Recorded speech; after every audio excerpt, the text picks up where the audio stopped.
with amazing hot and cold drinks, delicious breakfast, lunch, and dinner choices. A great place, great location to have your small groups meet. And Ray, as the teams begin to take the field, we're going to wrap up our pregame, our Chelsea Coffee House pregame here. But let me tell you a little bit about J.O. They're going to rely heavily on their running game tonight. Last week they threw the ball four times to one receiver, had 80 yards in receiving yards. He had almost 200 yards in all-purpose yards last week. That's number 7. Number 7, A.J. Toney.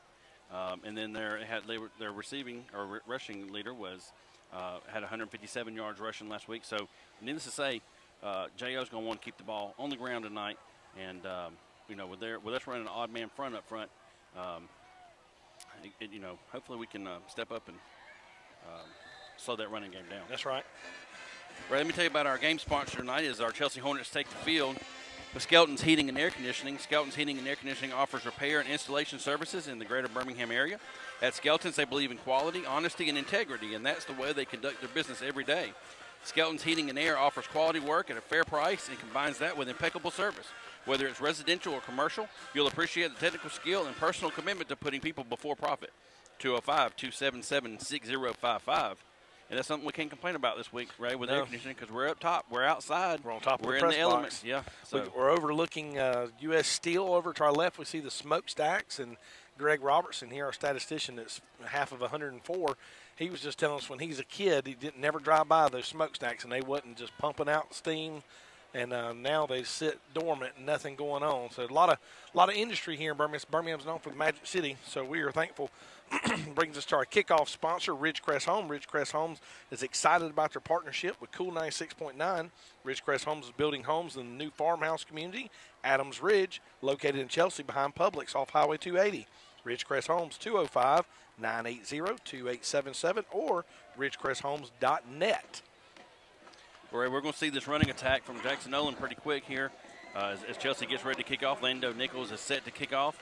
It's a great setting here for another Friday night. It's alumni night here in Jackson-Olin. It also looks like it's Pee Wee football night. Got tons of Pee Wee football players here to watch the Jackson-Olin and Chelsea Hornet game. Richard, you said Lando Nichols pooches it high. The ball looks like it's going to hit. Oh, we kicked it out of bounds. 980. At first, I thought Jackson-Olin took off. I thought we got a chance here to maybe get this onside kick, but we just kicked it out of bounds, which is safe because, like we talked about, number 7, he had a absolute phenomenal game last week. Well, and Minor tried doing what we just did, kicking the ball out of bounds. J.O. does a smart thing. They decline it. And make them re-kick it. Yeah, I don't blame you. Coach Vakakis is the coach of the Mustangs, the Jackson-Olin Mustangs. A lot of you might know Coach Vakakis. His dad coached at Chelsea. At first, I thought Jackson-Olin took off. I thought we got a chance here to left and went maybe Fairfield, get this onside kick, and him and his son, which is safe because like we talked about number 7. So Coach Vakakis he had an absolute phenomenal game last week. Senior tonight, but I have not seen him. Minor tried doing what we just did, no Coach Vakakis. J.O. does smart things. They decline it. And make him a big guy. Yeah, don't blame him. Coach Vakakis is the coach of the. He's doing some instructing, but he's a big guy like Coach Vakakis was. But Coach Vakakis was a big workout guy, and it looks like Tim has taken up that same exact trade with him. Richard, number 7, A.J. Toney, is moved in that pooch style, and Lando decides to kick it deep over the other guy's head, and the ball hits the ground about the 18-yard line, hits on the ground, and he's got a seam, Richard, up to the 30, 35, and he's knocked out of bounds, looks like by number 80 for the Chelsea Hornets. Big tackle there because there for a second he looked like he had a wall set up. Right, that's big number 80, Jake Adams, sophomore. That's right. Comes in at 5'9", 145. He was slowed down that time. Didn't see who slowed him down and give Jake a chance to bump him out of bounds there. But all right. The Mustangs are going to take over in their own 33-yard line. If you're listening to us on the radio, they're going from right to left on your radio dial. Mustangs run a shotgun formation. Got a big, giant quarterback. Looks like a man out there. Told you we're going to play real man football tonight. He's a sophomore, 6'2", 210. He looks 6'6", 250. Like Jared Lorenzen from Twins Kentucky. Right, single receiver left. Low snap right there, number 47. Jordan Smith. Jordan Smith on the sack right there. It goes down as a sack. Yep. Bad snap, and that's what we got to hope, Richard, is maybe there's some bad snaps. I was watching film on Jackson-Olin this week. They ran the ball 11 times in a row before they ever threw it. Wow. So, like I said, they only threw the ball 4 times last week total. All to number 7, A.J. Toney out here on the left hash, out here outside the numbers. He's a slot receiver. So the Mustangs are looking for their signal from their coach on the sideline. They lost about 6 yards on that play. They're on the near hash mark. They're backed up to their own 26-yard line, so it's going to be 2nd and 16. Twins right, single receiver left, running back offset to the right of the quarterback. The ball fake, and they're going to open up with a pass. The first play of the game, they have a guy open, and it's caught over the middle. Nolan forehand on the coverage, ran the post route. The single receiver on the bottom side did. They ran a little post route, and it was just a beautiful pass by the quarterback. Yeah, it was a great catch. He was either thrown where he could catch it or it was going to be incomplete. Unfortunately for the Hornets, it was completed. Richard, I'm going to go ahead and tell you, it says number 16, 6 foot 210. He ain't. He ain't. He's a big boy. Twins right, fullbacks to the right. It's going to be the counter to the left. There's nowhere to run. Great job. You know, Richard, that's been the strength of the Hornets this year, is in between the tackles, and that's where J.O. likes to run it. So this should be a good matchup tonight for Chelsea and J.O. on that front. Yeah, that time Jordan Smith and Chandler Pruitt getting the start tonight at safety right there at the Rover. Came up, another sophomore getting some playing time. Came up and made the stop there. Your linebackers, Matt Fant, Stephen Fant, and Colby Clements in the middle there. All right, Twins right, single receiver left, 2nd and 9 right here with that last pass. The Mustangs looking to throw again, throwing over the top of forehand. And forehand 2 plays in a row has been beat. And, Richard, they just said, you know what, we ain't got to run it, we can throw it. Yeah. So 3 plays later, 2 passes, and they've scored a touchdown. They've thrown half as many passes on one drive they did the whole game last week. That's right. You know, a lot of times coaches are going to do what, they saw, like you said, the strength of Chelsea's defense is stopping the run. And J.O.'s coaches probably saw that and said, you know what, we need to see if we can stretch this defense out a little bit, and they have so far early on. Well, and Nolan was beat last week in the Carver game and had an interference call, so maybe they saw that on film and thought maybe they had weakness. But, hey, we're all right. Yeah. First drive of the game, get our nerves out. Nolan probably will be a little more aware of what's going on, and I'll be surprised if he gets beat again the rest of the night. Yeah, Coach Ellison and those guys will get over there and make some adjustments, and we'll be fine. J.O.'s going for 2 right here from their own 3-yard line, trying to draw the Hornets offside. They do this weird shifting formation. They go into the Wildcat. Number 7, A.J. Tony, goes to the tailback, and he keeps it and just runs around the right side, and he is shifty. And, Richard, he had nowhere to go where he started, but he cut back up the middle, and he was wide open in the end zone for a 2-point conversion. Yeah, that's right. I don't know that Jackson-Olin's extra point and field goal team is their one of their strengths. I was down there, like I said, walking back from the concession stand before the game, and they were practicing, and every time they made one extra point, the team went nuts. So I think it's something they're working on, but nonetheless, 2-point conversion is good. Ray, that was a 4-play, 67-yard touchdown drive. Took 1 minute and 48 seconds off the clock. All right, Richard, let me tell you about, we missed it earlier. They got on the field a little quicker than we thought. Our Willpower Fitness Gyms, our coin toss sponsor, offering affordable single membership with no contracts. You can enjoy discounts and personal training classes, individualized health and fitness goals, fun cardio classes with weekly personal coaching and motivation. Willpower Gym, 205-903-8591. We're getting ready for another Ridgecrest Homes kickoff. The ball's kicked deep over LG's head. Halfway into the end zone there, so that's going to be a touchback. Chelsea's going to take the ball on the 20. And our statistician just made a great point. You got to kick it and kick it through the end zone, but you don't try for an extra point. Well, I think it's more of a snapping, holding, blocking thing on the extra point there. So all right, so now, Richard, we're going to see some studs come out on defense. I was watching film this week. Number 2 starting linebacker for number 2, the Mustangs, Vontae Bentley. He's going to Clemson. He's 6'1", 215. Number 34, if I'm not mistaken, is going to Florida, Chris Hall.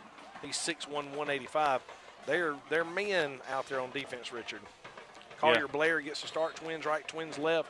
The ball is in between both hashes, and it looks like the official has got an official timeout. Let me see what we got here. We have the first play of the game is a legal procedure. I didn't see anybody move. No. I didn't see us lined up incorrectly. But the side judge on our sideline threw the flag. I never even saw a flag come out. No, I don't think he did. They just blew the whistle and made the signal. So we're behind the sticks, 1st and 15 from our own 15-yard line. We call a snap. The ball handed to Collier Blair, and Collier has nowhere to run. And who on the tackle looks like number 1? I don't even see a number 1 on their roster. It might have been number 5. Well, I don't see a number 5. Well, they got yellow uniforms, gold pants, gold jersey, and they got gray gray numerals. And it's hard to read a little bit. Yeah. We got the chrome helmets. First time I've seen a high school with chrome helmets. They run a 3-4 defense, 2nd and 20. The ball faked to Collier. The quarterback keeps it up the middle. Turner Griffin keeps it up the middle for a gain of about 10 yards. And, Richard, that's kind of what you got to do with fast defenses like Jackson-Olin is you got to give some misdirection. You got to let them use that speed and overrun, and you run back across the counter action. So we gained 11 on that play. So it's going to bring up 3rd and 9. Right, but that's number 6, Quindarius Robinson, who's an Auburn commit. Yeah, he's a junior. Playing defensive end right there, the right defensive end there that made the tackle on the first play. But Richard, he's only 6'5", 210. Is that all? Collier runs about, what, 5'6"? Yeah. 5'6". He's a foot taller than Collier. Yeah. All right, they walk the outside linebacker up. Collier with another fake. Turner keeps it, calls his own number again, but this time absolutely goes nowhere. I think I almost said Carver. I think Jackson-Olin had that one sniffed up. You got a penalty on the play, I believe, or maybe a towel. I can't tell. Could be a gold towel. I can't tell. Yeah, you might be right. It might be a yellow towel. Yeah, the nose guard picked it up. Well, they never. That time, Collier was met by a sea of gold and chrome. All right, it's going to bring up 4th and 12. Ball in between the hashes. Ball is at the Chelsea 18-yard line. 8:20, 8:19 left to go in the first quarter. J.O. 8, Chelsea 0. What do we got here? We got he didn't have his knees covered. They're sending him off. The returner got to send him off. And bring somebody else home. Well, that's good because that's the stud. Tony, number 5 just went and pushed his knee pads down. A.J. Tony, the superstar, number 7. They've asked him to leave the field. That's something that they're going to, they're not going to play around with. No, they're not. At the high school level. All right. Jacob Boyle set to punt for Chelsea, standing on his own 4-yard line. Xander Eccles is the center, snapping the ball back. The returner. Back there, Caleb Tyndall. Kicking away from him, which is very smart. Nice punt, straight up in the air, nice roll. Rolls up to about the 50-yard line on the dot. So good punt by Jacob Boyle. And the ball is going to remain dead there at the midfield. Between the two hashes is where the ball will be. Right, that was had some good hang time on that one. It gave our defenders a chance to get down the field a little bit.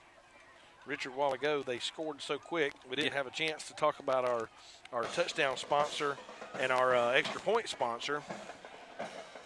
So Robbie Hayes is our touchdown sponsor. Dr. Hayes has been serving the families in Chelsea for 27 years.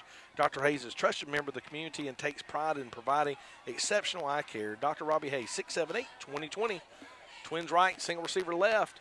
Number 9 takes the handoff, breaks a tackle, and Colby Clements holds on for dear life. Richard, I'm going to be honest with you. I'm not, and I know this sounds crazy because I think the strength is J.O. run the ball, but I'm not overly watching their film.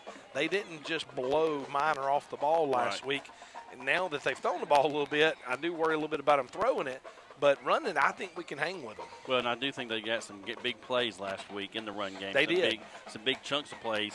They probably didn't drive it down their throat, but they probably had some big gashes here and there. All right. The Mustangs come out and trips left. Ball still at midfield, 2nd and 10. The ball on the far hash mark. Single receiver at the top. Single back off to the right of the quarterback. The snap. The ball handed up the middle, and he's going to pick up about 6 right up the middle on the Chelsea Hornet defense. That time after he took the handoff, Ray, you saw him kind of hesitate a little bit. Yeah. And then once he saw a crease, he hit it pretty quick. Like you said, picked up about 4 or 5 yards on that play. The Mustangs of Jackson-Olin are subbing receivers, trying to keep some fresh guys in there. 3rd and about 3, maybe a long 3 here. Ball still in between the two hash marks. They're in the Chelsea territory down to the Chelsea 44-yard line. 6:33 left to go. 8-0 Mustangs over your Hornets. Trips left steal. Quarterback running speed option right. Makes a pitch, and there's nobody out there for the pitch man. And he picks up about 11 yards. When he ran it, Richard, we had nobody on pitch. And they had trips this side, so they didn't have us outnumbered. No. So I'm not quite sure who missed assignment. But once we talked about before with Oak Mountain, option game is an assignment game for defense. Yep. You got to know who you got. Right, and that was the first 280 medical supply, or excuse me, second first down, the 280 medical supply first down for the Jackson-Olin Mustangs. Got some new faces out there on defense, trying to keep some fresh people out there. Jackson-Olin comes twins left, single receiver right. Receiver comes in motion, takes a quick handoff. That's going to be number 7, AJ. Oh, big lick right there by number 40, Colby Clements. Colby's, he does. He hits hard. You know, somebody was saying the other day, Colby actually does better running sideline to sideline than he does coming right at him. He does. And he did a great job on that play right there. Well, he and Wesley Pouncey have done a great job of stopping that straight ahead dive all season long. Like you said, he does get good coverage side to side, and that time he brought the heat a little bit. Matter of fact, Jackson-Olin fans even kind of oohed and awed a little bit on that. All right, Richard, our extra point a while ago was brought to you by Cajun Boys and our Po Boys. Native of Louisiana, the Donovan family brings Cajun recipes to the Deep South. Cajun Boys is located on Highway 52 in Pelham. However, they're opening 2 new locations, one Caldwell Mill in Valleydale and one in Chelsea. We ask that you come see them next week. Jack, I hope you're listening. We've already called it. We need 4 shrimp po' boys and maybe some gumbo. So to get in touch with them, you got 205-624-4612 or CajunBoysandOurPo'Boys.com. You know, it's hot. It's still hot. I mean, I was talking to somebody before the game. It's not too hot to to eat shrimp. No, it's not. And I'll even eat some gumbo. I don't care if it's 100 degrees. No, I don't. It's hot in Louisiana, and they're eating gumbo in Louisiana right now. I can guarantee you that. All right, after the last play, the ball's moved to the left hash mark. Still going from right to left. Your Mustangs are. They come out in a bunch offense. All the receivers are tight. Number 7 and 14 motion to the right. I thought 14 crossed the line of scrimmage, but he didn't. We're looking to pass right here. Drops back to throw. Has plenty of time. Throws downfield. Has a guy, and just off the fingertips of number 15 for the Mustangs. So it's going to bring up 3rd and 7. You know, one thing I think. Got a penalty on the play. Okay. One thing I think Coach Vakakis does, it demands here, and I know his dad, we both do, he demands discipline. Yep. And watching Jackson-Olin warm up, you could see the discipline. Just then, that ball went off his fingertips. And there's a lot of kids that might have just got up and ran back to the huddle. He took off and ran and picked that ball up and went back and handed it to the ref. And I guarantee that comes from the discipline of Coach Vakakis. Right, yeah. I mean, they've been taught that. And, you know, you like to see that kind of stuff. You know, you don't want to see – I mean, this is high school football. Yeah. You know, you win with class, you play with class. You lose with class. So, you know, that's the thing about it is coaches can be successful in ways other than just winning and losing. Well, it must have been a holding penalty. I still hadn't seen it. Here we go. Here's the signal. Well, yeah. It's a 15-yard penalty. Must have been a personal foul. So that's going to bring up 2nd down. They're going to do the down over. Yeah, personal foul against Jackson-Olin. I bet, well, they didn't call chop block. It's going to bring up 3rd and about 22 on this play. So that ball has been brought back all the way to the 46-yard line of the Hornets. They're going to have twins left, twins right. You got to look for a screen here, Richard. I think you got to keep your head up for a screen. Well, with these athletes, Coach Vakakis probably got plenty of plays in his playbook for 3rd and 22. Number 16 drops back to pass, has plenty of time. Throws across the middle, wide open, but dropped. That's going to be A.J. Tony with the drop. Beautiful pass by the quarterback, Richard. Beautiful pass. Yeah, it was. And Todd Justice was right there on him right as he threw it. And Connor Griffin, who was the Defensive Player of the Week last week, came up and popped Tony a little bit right there at the end. Maybe jarred the ball loose a little bit. But it's going to bring up a big 4th down here, and Jackson-Olin's going to have to punt. Yeah, good job by the defense. Hey, we'll take the help from the Mustangs dropping that pass. Colby Clements runs off the field, so we don't have too many on the field. We look a little confused running around. They're setting up to punt at the own 40 or the 46-yard line. Ball, nice tight spiral. Yeah. Fair catch called. Connor Griffin. Connor Griffin. I couldn't tell. He was sideways. I figured it was Connor. We've moved LG back there, so we got 2 returners to set up for the punt return, so that worked out good. All right, Chelsea will take over at their own 22-yard line where they have 1st and 10. Richard, we didn't move the ball very much on that last drive. Jackson-Olin's fast. So I expect to see some screens here. Yep. And, you know, with teams that are fast like this, you know, you say try not to run them sideline to sideline. You run straight at them, and that's what we tried to do. And it worked one play. So we've got to just see what the strategy is here for Coach Goodwin as he comes out 1st and 10. The ball set between both hash marks. Collier Blair in the backfield. Twins left, twins right. Collier moves to the left of Turner Griffin, the quarterback. Snap called. The ball play action pass and thrown right in the hands. I think that's going to be our – Richard, what number? I don't think it was number 6. Or was it? Yeah, it was. Yeah. Big Auburn commitment to junior, number 6. Darius Robinson. And these numbers aren't real big. They're kind of slim. They're weird. And they're kind of look – I mean, they look good, but they're just hard to read. They're like a retro look. We're sitting up here on top of the press box. We're a good little ways away. We got something going on. Mr. Whitecap and the side judge over here is talking a little bit, Ray. But hopefully, Ray, we got 2 more downs here to pick up a 280 Medical Supply first down. 280 Medical Supply is a woman-owned and locally operated company specializing in braces, catheters, and a full line of medical equipment and supplies. 280 Medical Supply. Oh, they're changing the time on the clock. I got you. Yeah, Coach Fakakis does not miss many workouts, does he? No, he's a big dude. He kind of reminds me of me. I mean, I'm a big dude, but in the wrong spot. Yeah. He just don't have any hair. Tell you what, Ray, this may be one of the most spirited crowds that we've been part of. Big crowd. Yeah, huge crowd. It's alumni weekend. Yeah. And like I said, we got a lot of little pee-wee football players from the area around here at Jackson-Olin. The band's been playing their tunes, and you got a lot of people in a sea of gold over here in the seats as well. Yep. All right. So once we resume play after they get the clock fixed, they moved it back to 5 minutes. Jackson-Olin 8, Chelsea 0. Going to bring up second down and 10. First play did not go anywhere. Incomplete pass by Turner Griffin.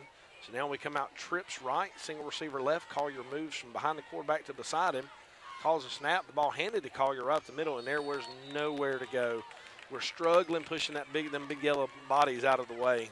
Yeah, but I like the fact, we had some success last week running the ball right up the middle. Yeah, I agree. And we can't just do away with it. We got to keep doing what we do. That's what Coach talked about Thursday or Tuesday night. And you're not going to outrun them. No, you're not going to outrun them. So you just got to do what you do, try to get better at what you do, and see what happens. All right, we're going to stay in the same formation. Twins left, twins right. Ball still between the hashes. Collier Blair still in at tailback. Move to the right. Motion comes from Lando Nichols, goes all the way across the field. The call snap, little draw play. Collier makes one guy miss, and the next guy he makes miss, and then the next guy coming. Collier lowers his head and runs over the defensive back, but Collier stays on the ground for a minute. I'm not sure if it shook Collier up or if it tweaked that ankle. He's had a bad ankle. It was a good pop again. It was. He gets up limping. Yep. To lower your head and run over somebody, it takes a lot of force in those legs. Again, we had another nice, the two biggest hits of the game so far have been delivered from our Hornets. That's so, right. I like it. I like the attitude. You just, you strap it on and see what happens. Yeah, Collier's got to stay healthy tonight. We're missing a running back tonight. Ethan Shaw is still jammed up with his foot. I saw he was out of the hard cast into a boot. I even saw him out of the boot yesterday, so maybe he's getting well. So we're going to bring up fourth and a 9-yard to gain here on our own 23-yard line. Jacob Boyle set the punt. Jacob, nice kick, tight spiral. No fair catch call. So, I didn't see him ever signal fair catch, but, hey, I'm glad he did. And that fair catch is because Jacob's getting great hang time on that. I agree. And giving our defenders a chance to get down the field and hopefully taking that powerful weapon that they have there, A.J. Toney. A.J. Toney's a ball player. Yeah, there ain't no doubt about that. Let's see if we can get Cooper down there. When we're, maybe he can work on see if he can get an update on Collier, because Collier's going to be key tonight. We got to keep him healthy in the game. Yeah, that's right. All right, Carver takes over on their own 47-yard line. Far hash mark moving from right to left, 8-0. The Mustangs have the lead with 4 minutes left to go in this first quarter. They throw a little screen pass, and we got sucked up outside, and number 18 comes up for Chelsea. Who else is that? 24, Stephen Fant. That's Cam Pierce. Cameron Pierce out there. Oh, okay. He did a great job of avoiding the block, and then as the running back, he made the receiver cut back inside, and then he avoided the block again and still made the tackle. He did a good job. At first, I think, no, don't run from it, but he did a good job in adjusting to that. See, I've heard we got some new guys out here. Like I said, Chandler Pruitt's out there. Got some injuries this week after last week. Yes. We got another situation with the clock. He's radioing to the – I don't know what's going on with the clock. He's signaling – there's 3:33 left to go in the first quarter. I actually know this white hat. His name is Danny. I've known him forever. Danny, is it Danny Indris? I think it is. Okay, yeah. He's a good Pelham guy. He was a Pelham fireman, firefighter for the longest time. That's right. Actually, I think at one time he may have been on up into the ranks of that. So, speaking of Pelham, we'll be playing them next week at home. Yeah. Be nice to get home and play another home game. We played one quarter at home this year, and we're we've been away for the next 2.5 games, 2 3/4 games. All right, 3:42. A few more seconds put back on the clock. 3:42 left to go in the first quarter. Mustangs 8, your Hornets 0. Ball on the 49-yard line of the Mustangs. Twins right, single receiver left, little fullback over there. Mustangs looks to throw, throws a little hitch and go, and he got some pressure. Todd Justice has got a hold of him. And then who ends up coming up and cleaned up? Todd Justice pouncing. And there was one more. Was that Stephen Fant that came up there at the end? Oh, yeah, Stephen Fant. Yeah. Defensive Player of the Week a couple weeks ago. Hey, I watched that for some reason. That play, I wanted to watch what Pouncey did against this big center, and he's doing what he's supposed to be doing. He's getting double teamed, and that's giving Jordan Smith, the defensive end, and Todd Justice, the other defensive end, opportunity to go one-on-one, and then keeps those guards off the linebacker when Pouncey's doing his job. Center went and talked to the right tackle for a minute. Jordan Smith looks like he's coming out, and we don't have a replacement. Here he comes. Connect looks like he's coming on the field. Number 34, Chris Connect. Looks like the Mustangs are going empty set, trips right, twins left. Quarterback's all by himself in the backfield. Got 5 linemen all in their yellow jersey. Hornets drop back 8. So here comes, it's going to be a screen, and we knew it was coming. We talked about it. Great. We got him hemmed up, and he's going to lose yards if we can hold on, and we do. Hey, great job by the Chelsea Hornet defense. I think what helped us, Connect actually slipped and fell down, and it helped him get over and help make the tackle on that play. Pouncey and Connect did a great job that time sniffing out the screen. He's going to bring up another 4th down for Jackson-Olin. They're going to have to punt again, Well, Richard, I told you, I thought that we were going to settle down on defense and we were going to be okay. And they've tried to throw it a couple more times and have not been successful. So it brings up, like you said, another 4th down, ball snap. We're coming after it right here, Richard. He gets it away quick. Griffin lets it go by him. And once again, we've had trouble a little bit with this year. We've got to field the punt. And Coach Ellison, I can see him hollering at Griffin again. We've got to do a better job of fielding the punt, even if you knock it down, because it probably rolled 15 yards past him. Yeah, and Connor's got good hands. He's a catcher on the baseball team. He could have scooped that up, and there wasn't really anybody near him. But, you know, he's new to this. You know, I mean, he did a little bit in middle school, but, you know, he's back there because of the injuries. So, getting the benefit of the doubt. Well, he's just, you know, second game back there. You've seen Nick Saban whenever those guys don't catch those punts, and he goes nuts, and that's what Coach Ellison looked like right there. That was a good impersonation of Saban, though, by the way, right there by Coach Ellison. All right, Chelsea takes over on their own 15-yard line. Twins right, twins left. Collier is in the game. Michael Gibbs crosses the face of the quarterback coming in motion and looking run the speed option, and hopefully Collier got it back, and I'm not sure. No, let's see. It was a fumble on the play. They're giving it. From that guy. Collier's a good, strong kid. But he's not going to wrestle it away from I can't read the number right. We cannot have mistakes like that. That was not a bad pitch right there. He just ran before he. I think I think he had his eyes upfield looking for yellow jerseys, and they just got away from him because that's number 3, Michael McFarland. Ray, he's just 6'3", 215. Yeah. I don't think Collier was going to wrestle the ball away from him there. The one thing you don't see on their defensive lineup, Richard, is anybody. I mean, let me give you an example. 215, 260, 210, 245, 215, 215, 230, 185, 180, and that's your secondary. There ain't nobody on the front 7 under 200. You don't see that very much in high school football. All right, twins right, single receiver left. Running back runs right up the middle. And what that is, let me tell you what that is. If we punt that, we hold them right there. But the air was let out of our sails right there because we fumbled the ball, and what it does, it just puts us back, gets us where we're like, hey, crap, what's going on? Yeah, well, I mean, we did a great job of forcing Jackson-Olin to punt there, and just another untimely mistake by the offense there, putting the ball on the ground. Yep. Where that fumble led to a one-play, 7-second, 19-yard touchdown run by Jackson-Olin. Going to bring the score 14-0 with 1:43 left to go. And Richard, the defense just stopped them. Yeah. They were out for one play and then had to go right back in. And that is frustrating for a defense. Yeah. All right. They come out in a little, I say wildcat. They just do a lot of moving, to explain to you on the radio what they're doing, they come out in one formation, and when they say shift, about 9 out of 11 move somewhere different. And they might switch positions. They might move over here to move over there. We've worked on it this week in the freshman practice, and it's really just a bunch of smoke and mirrors. It's just something else for the defensive coaches to have to worry about during the week. All right, Richard. They got enough weapons to worry about, but then you throw this in there and it just gives another wrinkle that makes that they have to spend practice time, looking at and defending. All right, real quick, our touchdown sponsors, Dr. Robbie Hayes at Hayes Eye Center. Dr. Robbie Hayes has been serving the community for 27 years. He's a Hayes Eye Center's community person. Hold on, they're going to go for 2 right here. Let me call this. They fake it right here, a little shovel pass up the middle, and it goes about 8 yards, but unfortunately about 3 yards too short. So let me finish telling you. Fortunately. Yeah, fortunately, yes. And Dr. Robbie Hayes has been in this community and takes pride in providing exceptional eye care for his patients. Dr. Hayes is a proud supporter of Chelsea High School Athletics. Hayes Eye Center, 16233 Highway 280 Chelsea, 678-2020. Right, we didn't get a chance to go down to Cooper since our Willpower Fitness and Gym Coin toss. Coin toss. So let's get down to Cooper. Cooper, you got an update on Collier for us? Yes, Richard. Collier is good for the game. He just got a little banged up on that play, so he should be good to go. Well, a lot of times when you get banged up, it's because you're doing the hitting, and that's what he did that time. He had a nice hit there on offense. But Cooper, good job. We appreciate it, and I'm glad you can tell my voice from Ray's this time. All right, here's a great, not a stat, but an observation by our great statistician, Greg Robertson. Oh, yeah. When Jackson-Olin went to kick off, a brand new 11 players went on the field to kick off. Not one of their offensive players or defense players ran out there. Well, you know, and they've got about, I would say they've got about, what, 50? 40, maybe? Yeah, 50? 45, 50, yeah. Ball's kicked right down the middle, and it's going to squirm.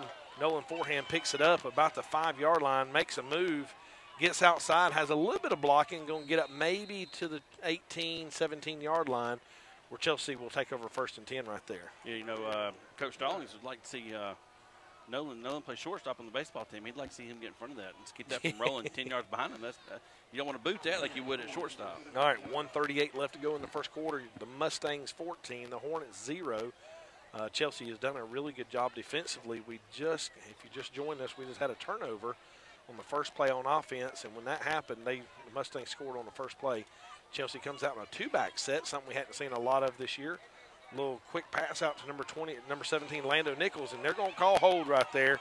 I thought he did it. I thought it was a good block by number 5, Gabe Ruffin, the sophomore, but you're on Jackson-Olin sideline, and they're going to call holding on that right there. So we get about 15 yards on the play, but it's going to be negated by a holding penalty, which is going to put us behind the sticks. And that play happened behind the line of scrimmage. So it's going to be more than a 10-yard penalty there, which is going to stink. Let me tell you about our game sponsor, Skelton's Heating and Air Conditioning. Skelton's Heating and Air Conditioning offers repairs and installation services in the greater Birmingham area. At Skelton's, they believe in quality, honesty, and integrity, and that's the way they conduct their business every day. Skelton's Heating and Air offers quality work at a fair price and combines that with impeccable service. Whether it's residential or commercial, you'll appreciate the technical skill and personal commitment to putting people before profit. 205-277-6055. All right, after the holding penalty, it's going to be 1st and 20 from the 10-yard line. Twins left, twins right. Collier Blair swings out of the backfield, throwing a tunnel screen underneath to Caleb Tyndall, and Caleb is hit about as quick as he caught it. You know what's weird, Richard? People run screens against us, and there's nobody within 10 yards. We run a screen, and as soon as we catch it, we get hit. Yeah, he bounced off about. He did a good job of breaking a couple tackles there before he got pulled down. But eventually you get ping-ponged in there enough so much eventually it just slows you down unless the defense come and attack. Yeah, just got a text from a dad, said these guys are huge, and they are. Yeah. All right, I'm telling you. Twins left, twins right, ball on the near hash, and I think we drew somebody off sides. Yes, we did. Turner Griffin with a great cadence right there. He barked, and they jumped. So that's going to give us 5 yards back. 55 seconds left to go in the first quarter. I'm telling you, I know people like to go to college games and look at guys on the sideline, but you don't have to go to a college game to see real men. They go down there on the sideline, and there's some big they haven't, you know, I think they take their workout, same workout that Coach Vakakis does. Yeah, that's a good one, too. All right, Turner looks to throw, throws down, hits Lando Nichols out in the flats, and Lando's going to come up just short of the first down. Nice little 10-yard out route right there by Lando Nichols. You know, last year, if you remember, Lando had the first 6 touchdowns of the season before he got hurt. So that's going to bring up 3rd and short with a pickup of about 11 right there. So we're going to come down and trips right, single receiver left. Collier Blair still in the backfield behind Turner Griffin. Lando looks over at the receivers like I'm not sure what the play is. All right, we got to get this first down here, Richard. 280 Medical Supplies depending on us to get a first down. Turner looks to the sideline trying to get a signal. Gets the signal in. Calls the cadence. The ball is snapped. Good push by the lineman. Collier lowers his head. He didn't get it. He's about half a yard short. You know, I thought we did a really good job surging. I mean, you can see the linemen fired off. They were low foot to foot. That's just like an old wedge play right there. But I think he's going to be just a hair short. Yeah, and then what that does is we got a good push on the lineman, but we let those D1 linebackers come up and make the play. I agree. They're going to measure, which is good. We'll take a measurement. We will take a measurement. Hey, hopefully we can pick up this 280 Medical Supply first down. 280 Medical Supply is a woman-owned and locally operated company specializing in braces, catheters, and a full line of medical equipment and supplies. 280 Medical Supply, 11600 Old Highway 280 in Chelsea, 205-678-8755. All right, Richard, a while ago they didn't kick an extra point, but our extra point is brought to you by Cajun Boys and our Po Boys. Native of Louisiana, the Donovan family brings recipes to the South. They have one location already in Pelham off Highway 52, and they're bringing 2 more to you, one on Caldwell Mill and Valleydale, and then one to Chelsea as soon as possible. So we're looking for Jack next week, 624-4612 or CajunBoysandOurPoBoys.com. You know, Ray, we were this close a couple times last week. We went for it. We put a quarterback under center, and we're talking about 3 inches there. Hopefully, we can just go under center under Ty Dema there, and we can get some push from the back. I bet you Turner's able to pick up the first down. I bet you there's 11 people in yellow jerseys on this ball. I'm going to tell you, this is a great time to call a little trick play. You know, act like you're trying to run quarterback sneak and then just throw it. Well, Ty Dema is our center, and he goes at 5'9", 227. That nose guard's about 260, so there's not I mean, that's 30-plus 30-plus pounds. They're rearranging their line a little bit. Well, traditionally, the Mustangs run a 3-4 defense, but right now they have 6 down linemen. Yeah. Well, Coach said that they will do that, and they'll walk their outside linebackers up and run more like a bear front. Yep. And they are doing it, and they look like we are going to run a quarterback sneak because Collier's cheated up a little bit. Maybe we can get them to jump. So what we do is we try and get them to jump. I agree. Oh, yep, they did. They jumped. Oh my goodness, they didn't throw the flag. Are you kidding me? He literally almost hit Adema's helmet. He was so far offsides. Oh, my stars. That's encroachment. Wow. Run the play. I think you can call timeout. He's going to see if they're trying to just to bluff right here. They still jumping. We're not going to punt it. We're just trying to draw them off sides. So Coach calls. Well, it's in the quarter, Ray. Oh, did it in the first quarter? Yeah. Richard, if he wasn't off sides, I'm a chicken. Well, I heard you didn't like a few things. Yeah, I love chicken. He was offsides. They're hugging the ball anyway. They're right on the line of scrimmage. And he lurched forward a good 4 or 5 inches. Oh, easily. And all you have to do is cross the tip of the ball to be in the neutral zone, and that should have been a penalty. Well, we had a big play down here, and they called Gabe Ruffin for holding. It was on this sideline, and I thought they just missed that one. Now, are we down there? Are we seeing it? No, but us being Chelsea fans, we're supposed to be homers. That's right. Hey, so that's what people like about us. We're homers. That's right. All right, Richard. Starting the second quarter, 14-0. Really, it should still be 8-0 because the second touchdown was after a turnover on the 19-yard line. So after 1 quarter of play, the home team Jackson-Olin yellow jersey Mustangs are 14, Chelsea 0. We got a couple of 280 medical supply first downs. We're moving the ball at times. If you're just tuning in, Jackson-Olin is big. And when I say big, probably I would say the biggest, the fastest, the most athletic team we've played to date. You know, Coach was going to go for it there, just a couple of inches, but it's hard to move. Big 54, Keon Pollock, 6 feet. You want to know how much he weighs? 260. 295. That's 6 Greg feet, Robertson. 295. That is Greg Robertson. Greg, you could play for the Jackson-Olin Mustangs. You could. How tall are you, Greg? 6 and 240. 6. Ish. Did you say 5'8", 240? Richard, I think right here, are we calling a timeout? We did. Oh, no, it was the end of the quarter. I know, but they had the chains messed up. Okay. They're having to fix the chains. Let me tell you something. I did the chains the other night for the JV. It's tougher than you think it is. Yes, people think, they got no, ready. it's tougher. I know David Cooper was up in the press box giving us a hard time, but it's because the referees sometimes they'll mess that up. Ray, let me give you some first quarter stats. Chelsea had 13 plays for 24 yards, had the ball for 5 minutes and 51 seconds. Jackson-Olin struck quickly. They had 16 plays for 81 yards, 5 minutes and 21 seconds. But the difference here is Jackson-Olin scored 2 touchdowns in their 5 minutes of having the ball. And it looks like they have a turnover chain too, Ray. Do they really? Yeah, they do. So the green guy down here about the 39-yard line. The green guy? Well, he's wearing a green shirt. I'm sorry. I see it. The one green chain. guy in all the yellow jerseys. Yeah, I see him. I just had a mom that's in the band, Christy Bentley, just asked me, without the 25-second clock, how did the players know how much time they have left? And the answer is in your head.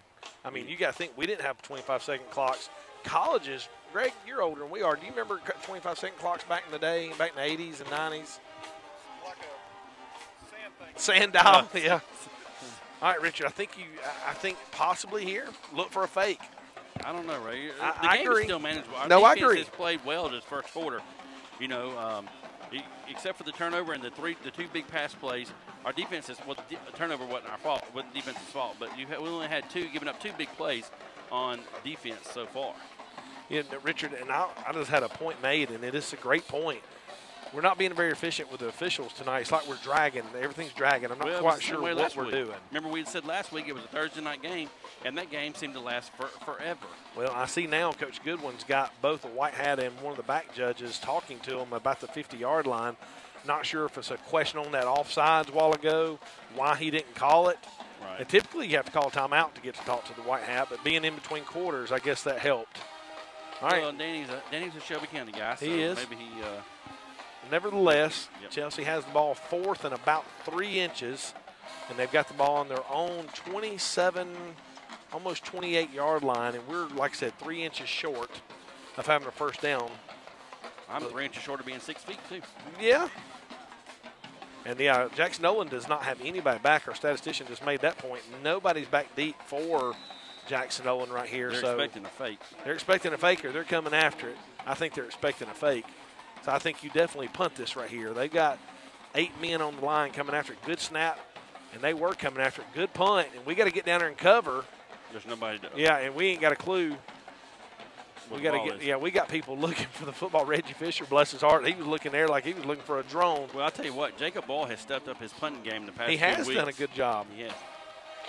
Richard, earlier I saw a drone come up in the air, and I know that the Alabama High School Athletic Association, drones are illegal at high school football games.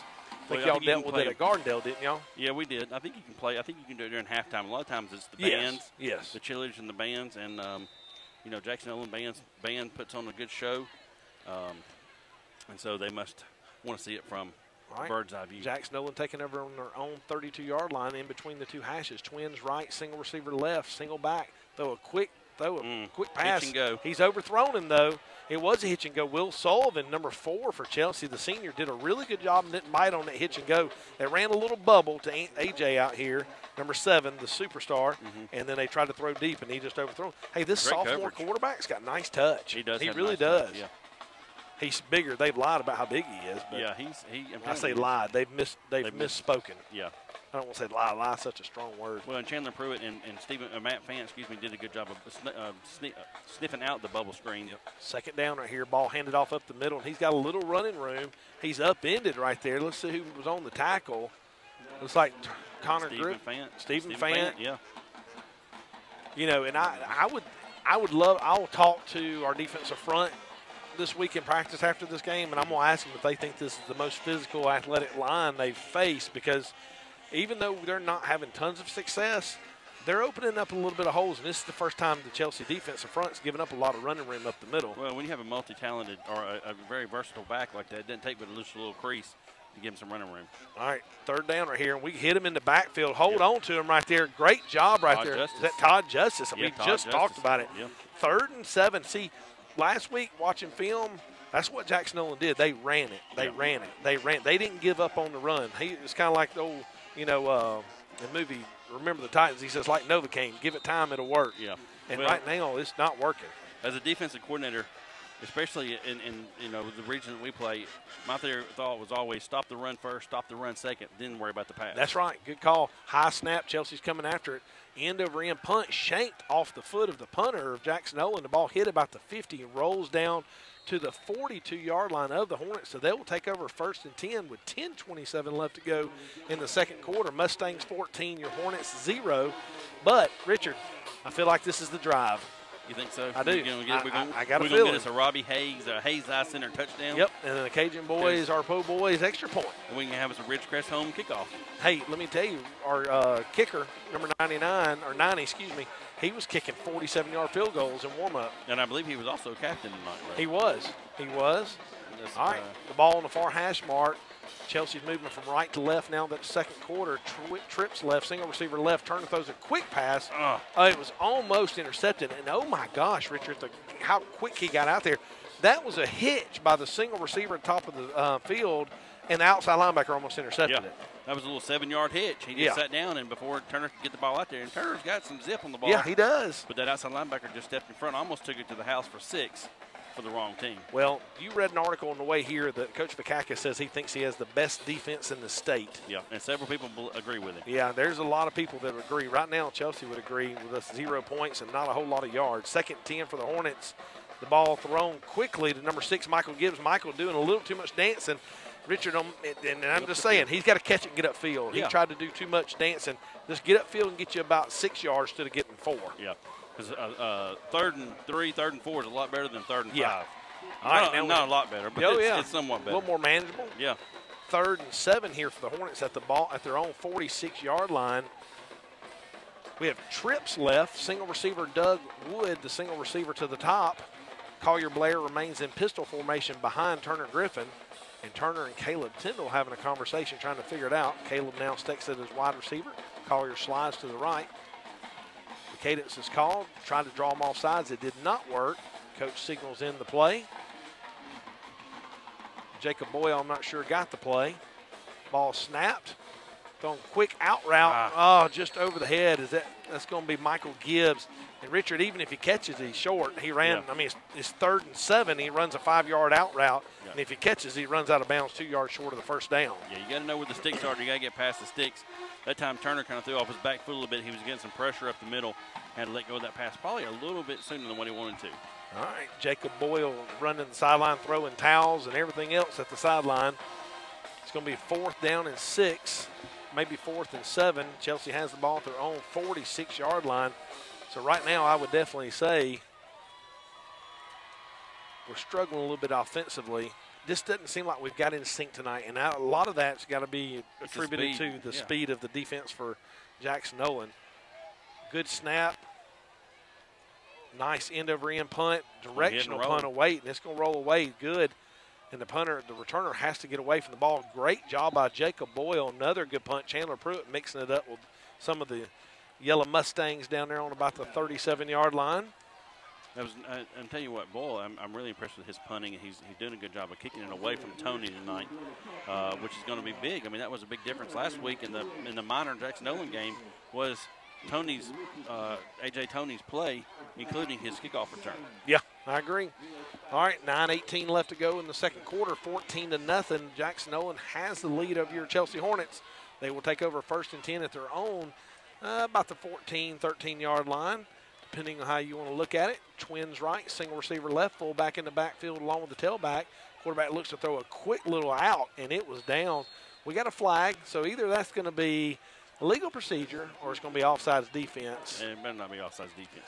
I've learned, too, Ray, a lot of these referees, we learned this coaching, too, a lot of times when they're calling this, a lot of times they'll throw the flag kind of to the side of who it's on. To kind of no, that's something I didn't know. What'd they say? Oh, I thought you were arguing with me there. No, I've never heard that. That's nice. Legal procedure against the Mustangs. If you notice, if it's on defense, he'll kind of throw it to the left, throw it towards the offensive side, and if it's on the defense, he'll throw it to the defensive side. Did you figure that out on your own? Right, I've known that for a couple of years. You're just a little behind. I am behind on that. As they say in middle school, that was so last year. That's so last year. All right, Twins right, single receiver left, 1st and 15 to go for the Mustangs. 9:15 left to go in the second quarter, 14-0. Mustangs have the lead. Fullbacks offset to the right, tailbacks to the right of the quarterback. Ball between the two hash marks. Low snap. Looks to throw quick and was not able to. Had to throw it back. Not sure what we're doing defensively right there. Bless his heart. And right there, LG comes in the game and Nolan forehand comes out. The quarterback had time to pump, pull back, and throw, and their receiver didn't have a defender within 5 yards of him. He ran like a skinny post, and he was wide open. Well, the thing one of the worst things that can happen to a quarterback on a pass play is for it to be a low snap. Yeah. Because quarterbacks have to keep their eyes downfield. When it's a low snap, they got to take their eyes off the field and try to pick up the low snap. All right, 280 medical supply, 1st down. Chains. The chains is the problem. Where is he going with the chains? Well, it looks like we got some high school kids. You know, last week we were spoiled. When we were in Carver, they had some referees running the chains because we were on Thursday night, and so they had some extra referees, and they let them run the chains. Tonight we got some high school kids. Ball moved from left to right, Twins right. They run a little counter here, and I've seen this play run several times, and we're just swinging him around. We need to put a quarter in his ear and see where he'll take us for a ride because that's all we're doing is. Well, we got to get those hips, got to get into those thighs. Coach, the defensive coaches, Crabtree, Ellis, and Hibbs, they talk about it all the time. Eyes through the thighs. And that's what we've got to do. We've got to quit trying to tackle up high. Got to get into those thighs. Richard, we cannot let them get any momentum running football here. No. I know they just threw for a 1st down, but we've got to make them become one-dimensional. And we've done it a pretty decent job. Big number 16, 6 foot, says he's 210, Baloney. right there. Twins right, single receiver left. Running back to the offset, hands the ball up the middle, and he's got a little running room out here to the 40. And we met right here by several Chelsea Hornets. Wesley Pouncey on the chase. Looks like Stephen Fan on the chase. 51 Matt Fan on the chase. Chandler Pruitt. 18 Cam Pearson there again making a play. It's a lot of white third jerseys. Short, right? Yeah. Third and about one and a half. He bounced outside, and I thought he was to the road, Jack. He was gone, but he's done a little shaking and baking in there. He should have not. If he'd have just put his foot in the ground and got north and south, he may have hit his head on the goalpost, like you like to say. 3rd and 1 right here. The ball is at the 40-yard line. We better bring the house because they're going to run it. They ain't low snap, ball handed right up the middle. Oh. He's hit right at the line. They didn't get it. We drove him back. Who was that on the pile? But nothing but Jordan Smith, number 47. I don't think he got it right. Oh, my gosh. How can he spot that? Oh, my stars. What a spot. Are you kidding me? How could he make that spot from that far away? That was a great stick. And Wesley Pouncey's going to go limping off there, and Desmond Battle's going to check in right. That was a great stick there. I believe it was Jordan Smith with the stick. And, I mean, there's no way he got a yard and a half. No, he didn't get a yard and a half. That was terrible. That ref over there needs to go to the eye doctor. Go to Robbie Hayes after the game. Twins left, single receiver right. Baloney 280 Medical Supply first down. Play action pass, throws deep here to number 4. And number 4 makes a play and intercepts the ball. What a play. Chelsea, good job. William Sullivan on interception. Nice play. It really was just a poorly underthrown ball. Don't go down there and talk him out of that being an interception, Mr. Ref. Well, the receiver went up, and he was just, William did a great job. He did. He did not fight. William just wanted it more. Yeah. William went up and said, this is my ball. Great job by number 4, the senior William Sullivan on the takeaway. Chelsea will take it away and have the ball at their own 26-yard line. So I called it a while ago. I said we were going to move the ball, and we didn't. We're not going to do it this time? We are this time. Okay, we are. Right, this brings up a 280 Medical Supply first down for the Hornets. Yes, it will. And Richard, it's easy to say this is probably the best. It is the best defense we've seen all year long. You got 3 Division I commitments out there. At least. And those are some younger guys that probably will be too. It's tough to call plays against really fast defenses. All right, trips right, single receiver left, Collier Blair in motion out of the backfield. Throws a quick pass to Collier Blair. Collier catches with some blocking upfield. Gets up. He's got to open it to the 40, almost to the 50-yard line. And he's going to – we got an injured play. And there's a flag. Are you serious? Well, sure there's a flag. We got 15 yards. See, that's the crap that makes me mad. I'm sorry I said crap right there, but it just makes me mad. I agree. They're not going to call an offside on 3rd and inches. Yes. But they're going to call a hold. But, if we had an instant replay, we might could see it. But Caleb Tyndall was out there locked up with a defender, and we've had 2. Hey, let me just make it to you like this: we've had 2 big plays, and guess what's happened on both big plays? Holding. And I'm going to tell you again, holding is what? Subjective calling. Right. You could call it every play if you wanted to, but you have to call it. So once again, the Hornets back up behind the sticks by a phantom holding call. First down and about, is that 19, Richard? Yeah, I'm going to go 19. Yeah, Luke's right. Yep, we're going to have trips right, single receiver left. Reggie Fisher down here by himself. Collier Blair's on the wrong side. Turner moves him to the left side. Got motion coming behind the quarterback. Hand off to Collier Blair. He's behind some blocking. Got a seam there. Breaks one tackle, busts another tackle up for about gain. He's got almost every 18 of the 19 yards back. And Richard, hallelujah. He never even made it down. Never got downfield or never got tackled. I wish somebody in the stands could give me a hallelujah because you know what? No flags. No flags. No flags on that one right there. Big gain, no flags. First one of the game. All right. It's going to be 2nd down and 4. 6:34 left to go. 14-0. The Mustangs have the lead over the Hornets. We got twins left, single receiver right. Got our tight end in the backfield, what we call our flex formation. The fullback moves from right to left. The linebacker walks down, gets set. Collier Blair takes the handoff. He slides through and picks up 4 yards. Richard gets enough for a 280 Medical Supply first down. I told you we were going to get the first down, didn't I? That's right. 280 Medical Supply is a woman-owned and locally operated company specializing in braces, catheters, and a full line of medical equipment and supplies. 280 Medical Supply, 205-678-8755. All right, Richard's going to be a 280 Medical Supply first down, 1st and 10 for Chelsea at their own 37-yard line. Stay in that flex formation. Tight end in the backfield, ball handed to Collier Blair up the middle, and he is met right at the line of scrimmage. This time he got nowhere. and big old nose guard got up and flexed, and I saw 4 muscles pop off his body. Will Peacock, that tight end you're talking about, checking in for Chelsea there. All right, 2nd down and 10 right there.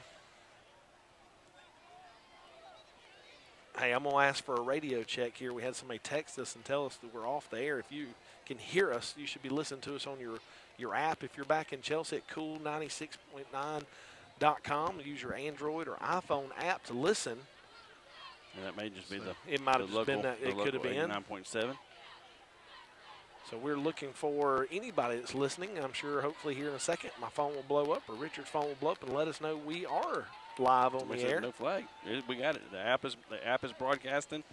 Get that from our engineer, Big David Brady. Well, not Big David Brady. He's not big. He's the smallest one up here. He is the smallest. I mean, he's not small. No, Richard, don't take it personal. Richard, bless your heart. You just stepping in every direction you go, aren't you? It was nice. It was nice broadcasting for the past year and a half. I guess I'll be replaced next week. Well, Greg's like, ha, it's finally happened.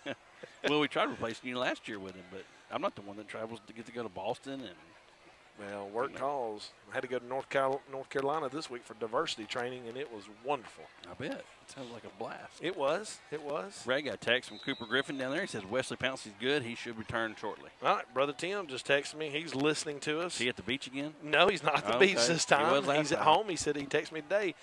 He said, I'll be listening live and strong tonight, so I'm glad to hear Tim Cox is listening, our pastor at Liberty Baptist Church. Trips left, single receiver right. Look, he got a little quick play action right there. Threw it to Lando Nichols, wide open. Yeah. Richard, we came back to the same play we did a while ago. Hey, and looky here, no flags. Yeah. We ran Collier in motion out here to fake it, and it left Lando, which is the middle receiver, left him wide open for another 280 medical supply first down, and we're into Mustang territory. Yeah, Turner did a good job that time right there on that pump fake. Got the defense flowing toward Collier, and then he was able to find Lando wide open down the seam. All right, twins left, twins right. Collier in the backfield. Collier's been the only running back of the game tonight. The ball handed to Collier up the middle, and Collier goes nowhere and gets hit. And he got spun around quick, and I hope his leg is okay because he got spun around quickly. Yeah, somebody we were doing some good blocking up there, and they just reached out and grabbed us. Was able to pull Collier down. Well, no gain. You Auburn fans, listen to me good. Quadarius, what's Quadarius' last name? He's Quadarius Robinson. 6'5", 210. He's lean, he's mean, he's a fighting machine. He gets after it. All right, 2nd and 10. The ball handed to Collier again. Collier jumps over the line and picks up about 3 yards. We're down to looks like the Mustang maybe about 40-yard line, 40.5-yard line. Where it's going to bring up 3rd and 7 with 4:39 left to go in the second quarter. And Richard scores 14-0, but it really should still be 8-0. I agree, yeah. You know, you're talking about Auburn fans getting excited. You know, he's just a junior. There's still time for Saban to flip him. Oh, that's a great point. I ain't even thought about that, Richard. Great call, Roll Tide. Yes, sir. We can easily flip him. Oh, yeah. He ain't met old Nicky Baby yet. When he meets Nicky, it's over. All right, trips right, single receiver left. Collier still in the backfield, moves to the left of Turner. Collier goes in motion wide out here, so we're in the empty formation. Collier gets set about 5 yards behind the line of scrimmage. Low snap right there. Turner gets hit. Bad low snap. And he did his best to try and pick it up quick, and he just wasn't able to. And that's going to bring up 4th and about 13, maybe 12. I tell you, on 3rd down, I know I was kind of like to see him jump on that ball. Yeah. Because there was a sea of gold and chrome coming after him. I like him just just jump on that and keep the field position. Well, here we go. Had another buddy of mine, Mike Waller, Hamp's dad, let us know we're live on the radio. Listen to us on the app. If you can also stream, and I put that on my Facebook page, you stream on Buzz Videos at buzzvideo.com. Richard, is that right?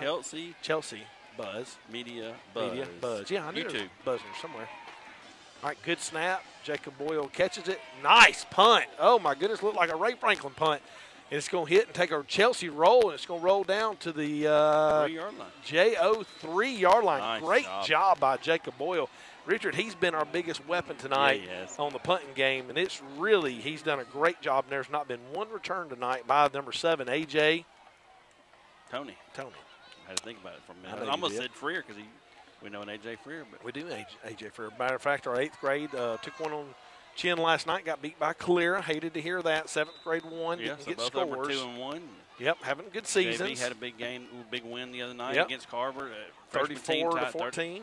Yeah. Freshman team won, tied 8-8. 8-8, like kissing your sister. Yeah, didn't lose. Anytime you tie, it's like kissing your sister right here. So J.O. takes over on their own 3-yard line. Twins left, single receiver right, comes in motion. The ball handed off up the middle, and he has nowhere to run. He might have picked up maybe 1 yard. Oh, my goodness, they're giving him a 2-yard gain on that. Yeah, he fell forward that time. Jordan Smith was in the backfield, slowed him down a little bit. Chandler Pruitt came over from his rover position, brought him down, but not before he picked up 2 yards.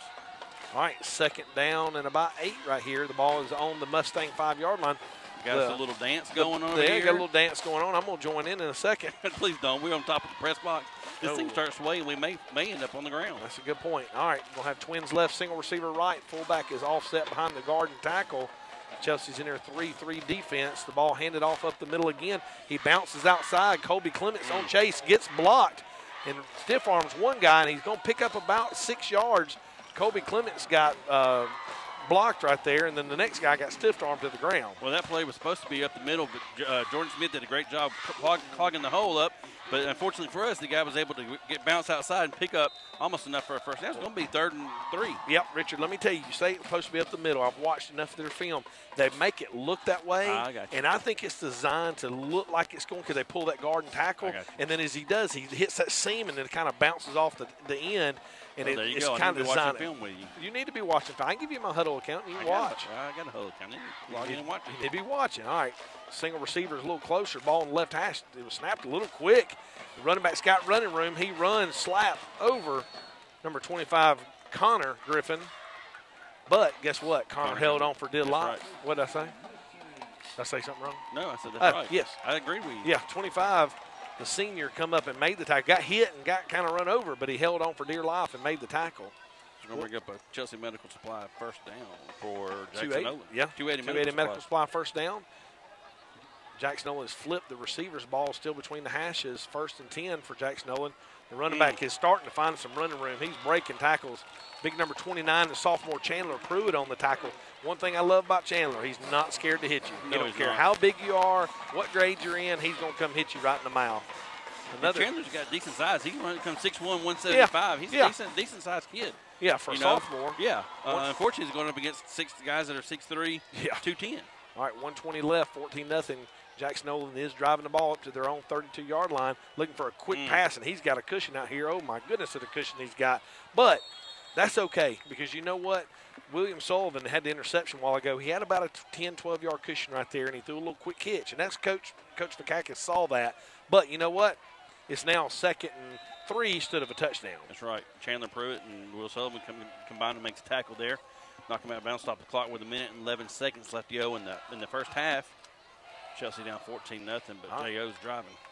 Did the play go out of bounds? Yeah, he did. Oh, I didn't think it did. Yeah, he did. 1:11 left to go in the second quarter. 14-0. Still Jackson-Olin with the lead. 2nd and 3 at their own 40-yard line. Jackson-Olin looking to throw the ball. Almost intercepted by Chandler Pruitt. And Richard, his foot had to be millimeters. I mean, I don't know how. I don't know. It was close. I thought his foot was out of bounds, too. Yeah. I did, too. It happened right in front of us. It did. We could see it. We're here on the 50, between the 50 and the 45-yard line, and it happened right in front of us. Yep. And I promise you, it looked like his foot was on the line. I thought it was out of bounds, too. 1:04 left to go in the second quarter. They've crossed in Chelsea territory. Twins right, Twins left, ball in the near hash mark.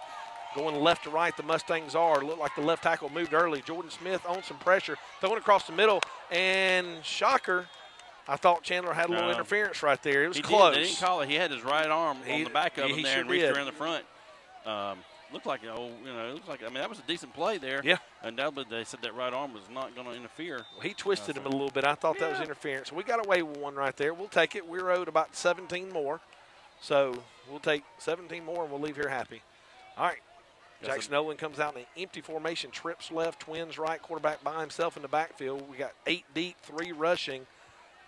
We bring our 3 pressure and throw a quick little out route right here to Jackson-Olin number 5. 55 seconds left. They're just doing their 2-minute offense, Richard, getting in and out of bounds as quick as they can. Right. Good thing for Matt Fant was there about to make the tackle. Good thing the guy went out of bounds because number 15 for Jackson-Olin was peeling back, and he was about to lay Matt Fant out. on the sideline over there. And luckily for them, the whistle blew and the receiver pulled up. All right, 3rd and 7. Big stop right here if we can get it. Empty formation. 55 seconds left to go in the second quarter. 14-0.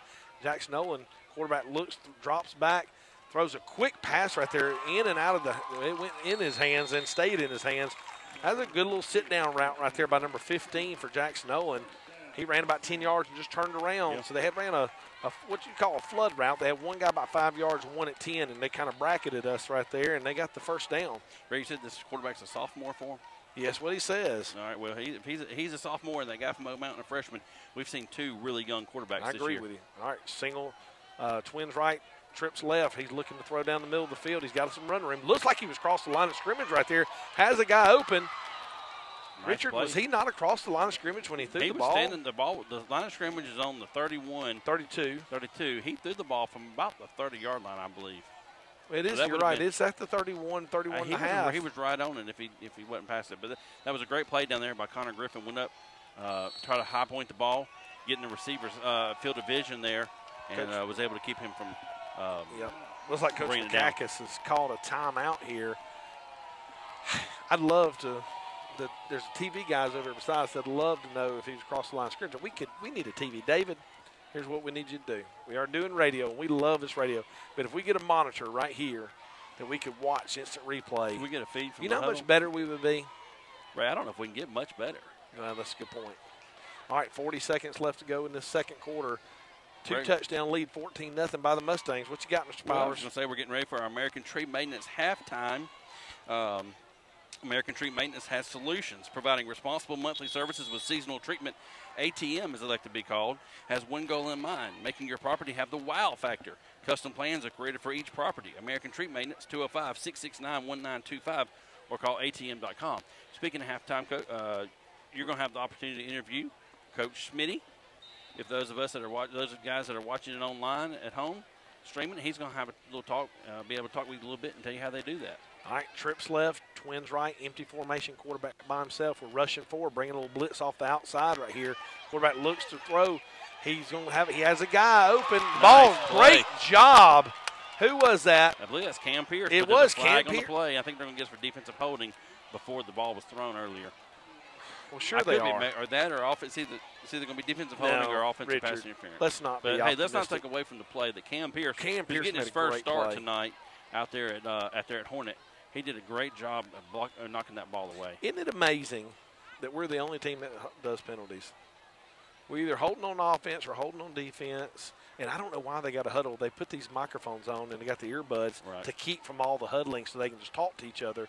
But Danny, the guy we know, the white hat, he's probably over there going, what did you see? Tell me what you saw. Because we're still early in the season. It's just 4 games, 3 games in for some teams, and he's probably still teaching a little bit too and saying, hey, now tell me what you saw here. And I don't have a problem with them getting together just so they can discuss it. It's the back judge and the side judge there talking. You're talking about the penalties, I think it has been pretty much penalty-free for Jackson-Olin. I bet our crack statistician, Greg Robertson, can hook us up with that information. They had one illegal procedure. But you know what? If coach hey, they're fixing to wave the flag off. See, Danny went down there, and I guarantee he spoke logic into him. Yep, he waved the flag off.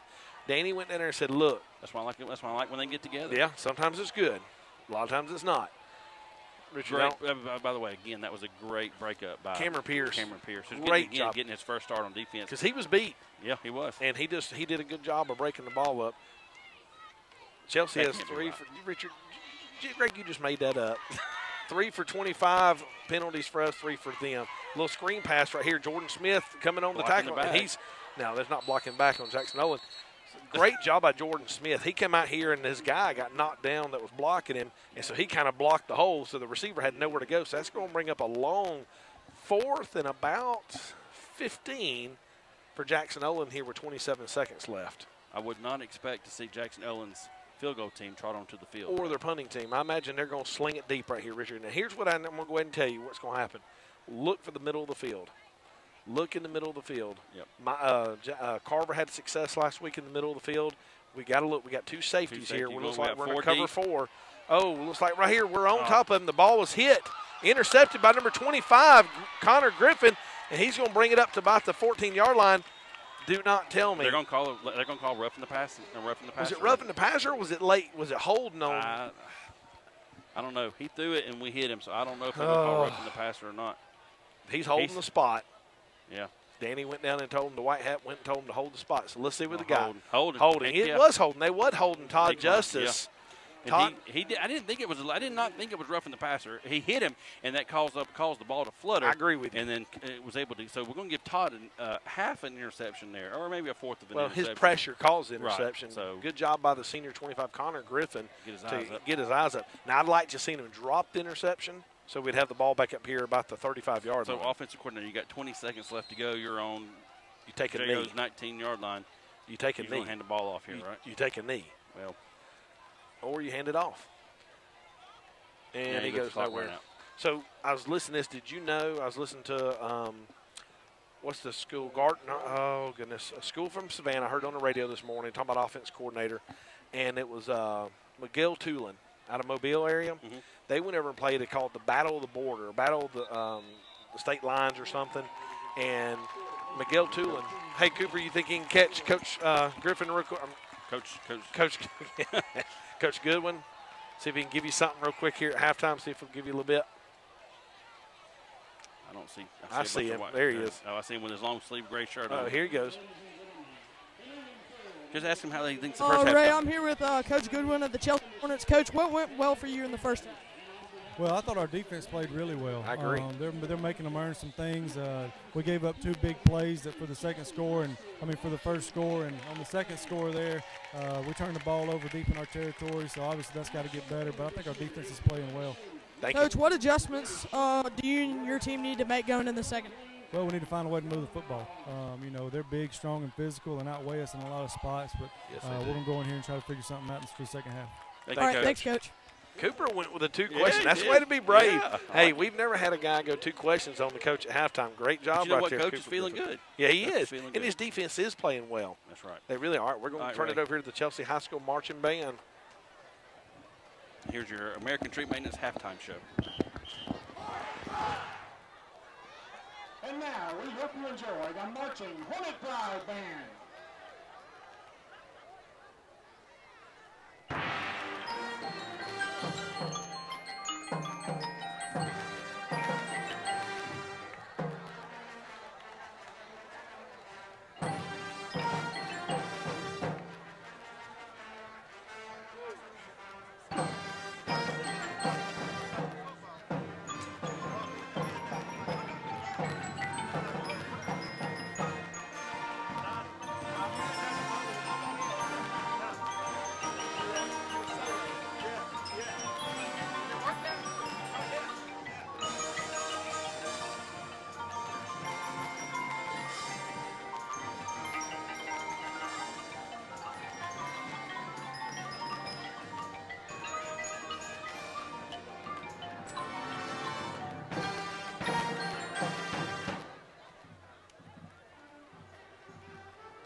marching Hornet Pride Band. Band director is Perry Lawler. Color guard captains are Brittany Clemens, Hillary Hop, and Alan Henning. Majorette captains are Ashley Bean and Emma Mora. Dance line captains are Brooklyn Thomas and Lindsay Berger. All right, we're back here. Chelsea High School Marching Band did a great job. Richard has lost one of his little foam things off his little thing there. So, Smitty, good luck to you. You can have that thing. See that, David? He's lost his little foam thing. I don't know where it went. Richard's big old 5-gallon bucket head probably drug it off.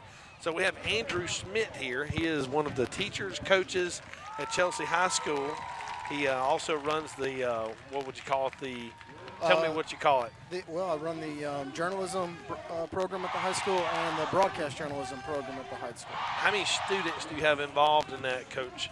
All right, so my journalism program, I've got 16 kids this year, and then in broadcast journalism, I've just got 8 this year. So not a huge group, but we're doing the best we can with them.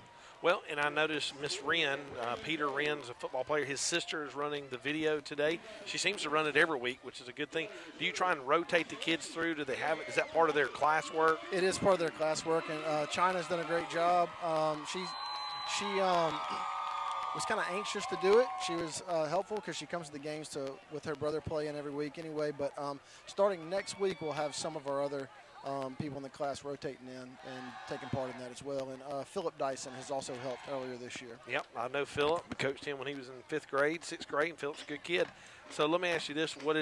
We understand the video side of it. Do they have to take it back Monday through Friday or Thursday? Do they edit the video they have? Where does it go? What do they do with it when they get back to class Monday through Thursday? Right, so the stream itself, it goes onto YouTube, and then it's there. And it's archived so people can go back and watch it. And we're trying to build up our YouTube channel this year. This is a new thing for us this year as far as the YouTube channel. And trying to do more live stream stuff. We've done some volleyball games and just adding stuff to that.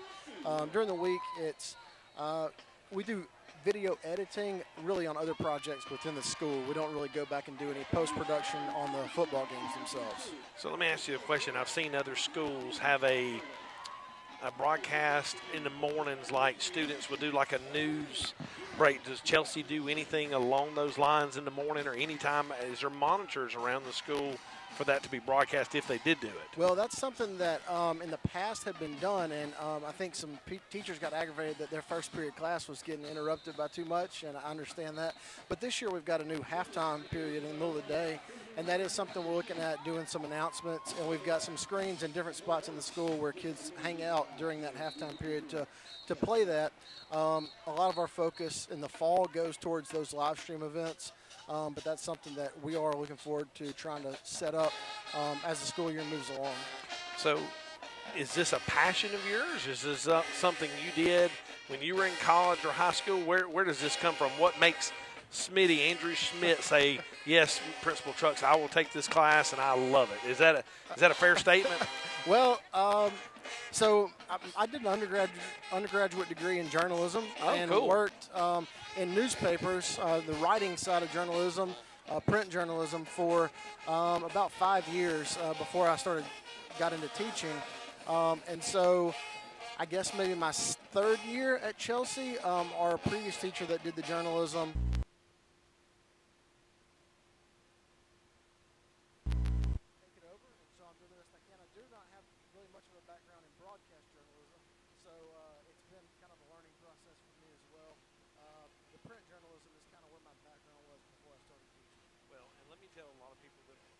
listening or watching on the YouTube channel, what you don't know is Coach Smith, he gets up here every Friday night, brings this huge case.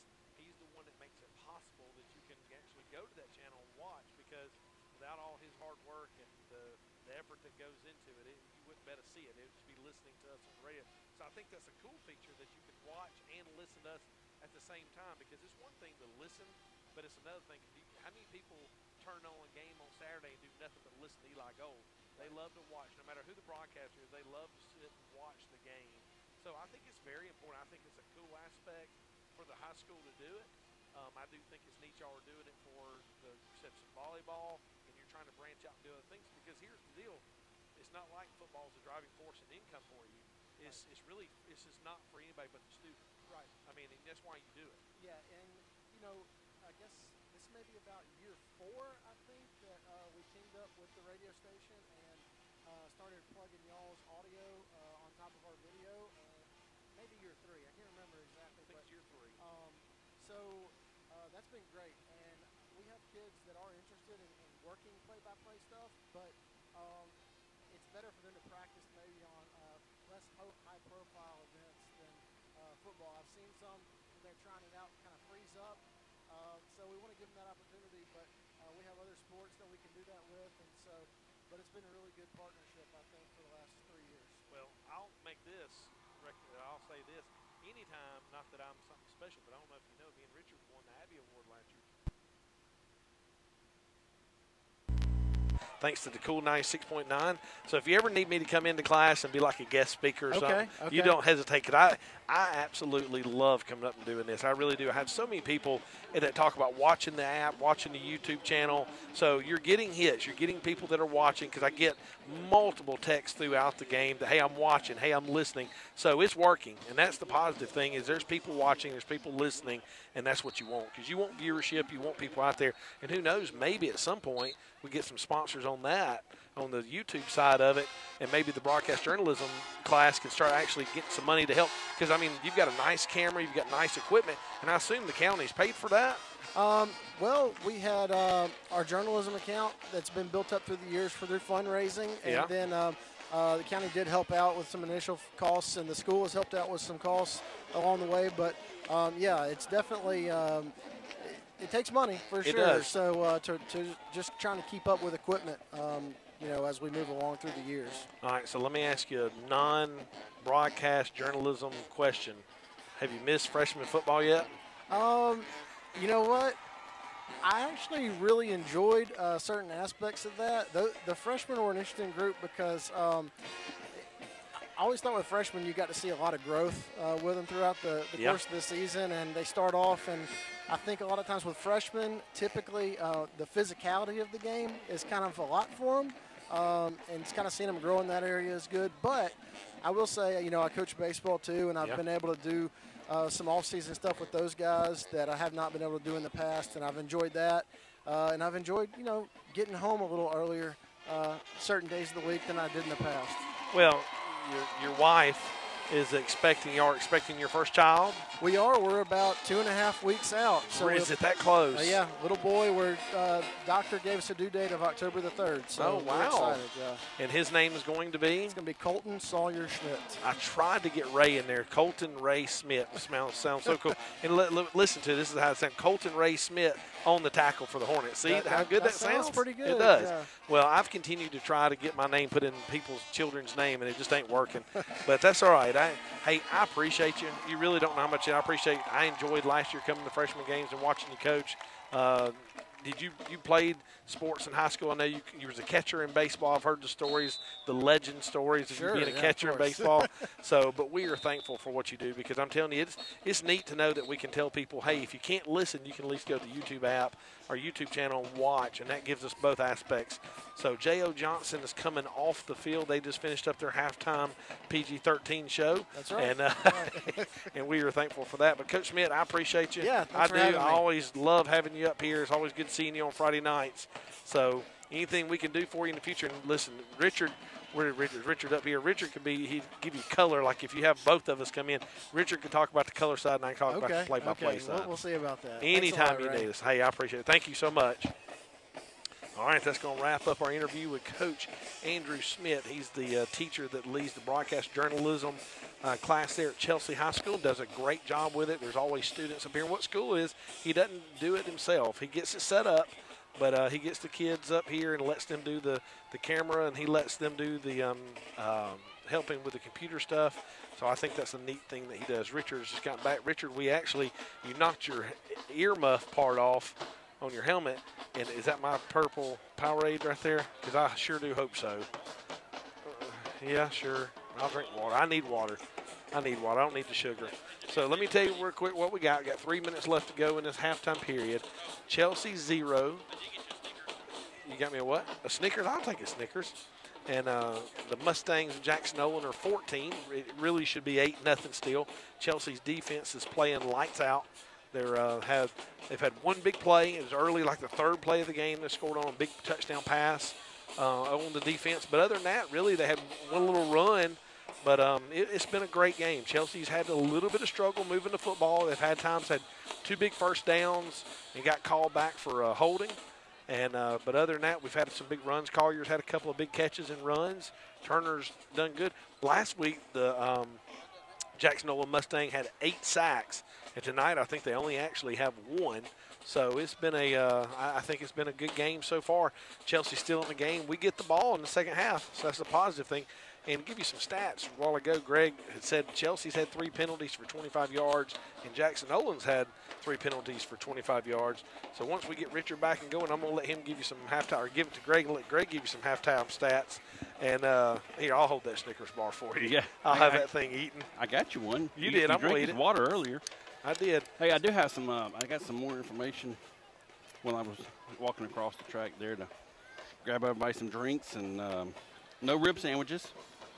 Hated to see that, no rib sandwiches, but I will tell you, Ray, I found the best time, if you come to a Jackson-Olin football game, the best time to go to the concession stand? Halftime. Halftime. Yeah. Because everybody stays in the stands and watch the band. Excuse me. Good. The Mustang Marching Machine. They were a machine. It was PG-13, well, but it was a machine. I know you were talking to Coach Smitty there, but that was, tell you Richard, what, this is a cold Snickers bar, too. Hey, well, good. Hey, I tell you what, when I do something, I'm going to do it right. All right? I don't do anything halfway. Hey, you know something we didn't mention earlier? What's that? Our buddy Bo Roberts. Oh, yeah. Lives in Greenville, North Carolina. He's part of the Hurricane Florence. I texted him early this morning. He said they're about 25 miles off the coast. Our prayers and thoughts are with everybody in the North and South Carolina area. We have another buddy of ours, Randy Mann, is a pastor up there in North Carolina.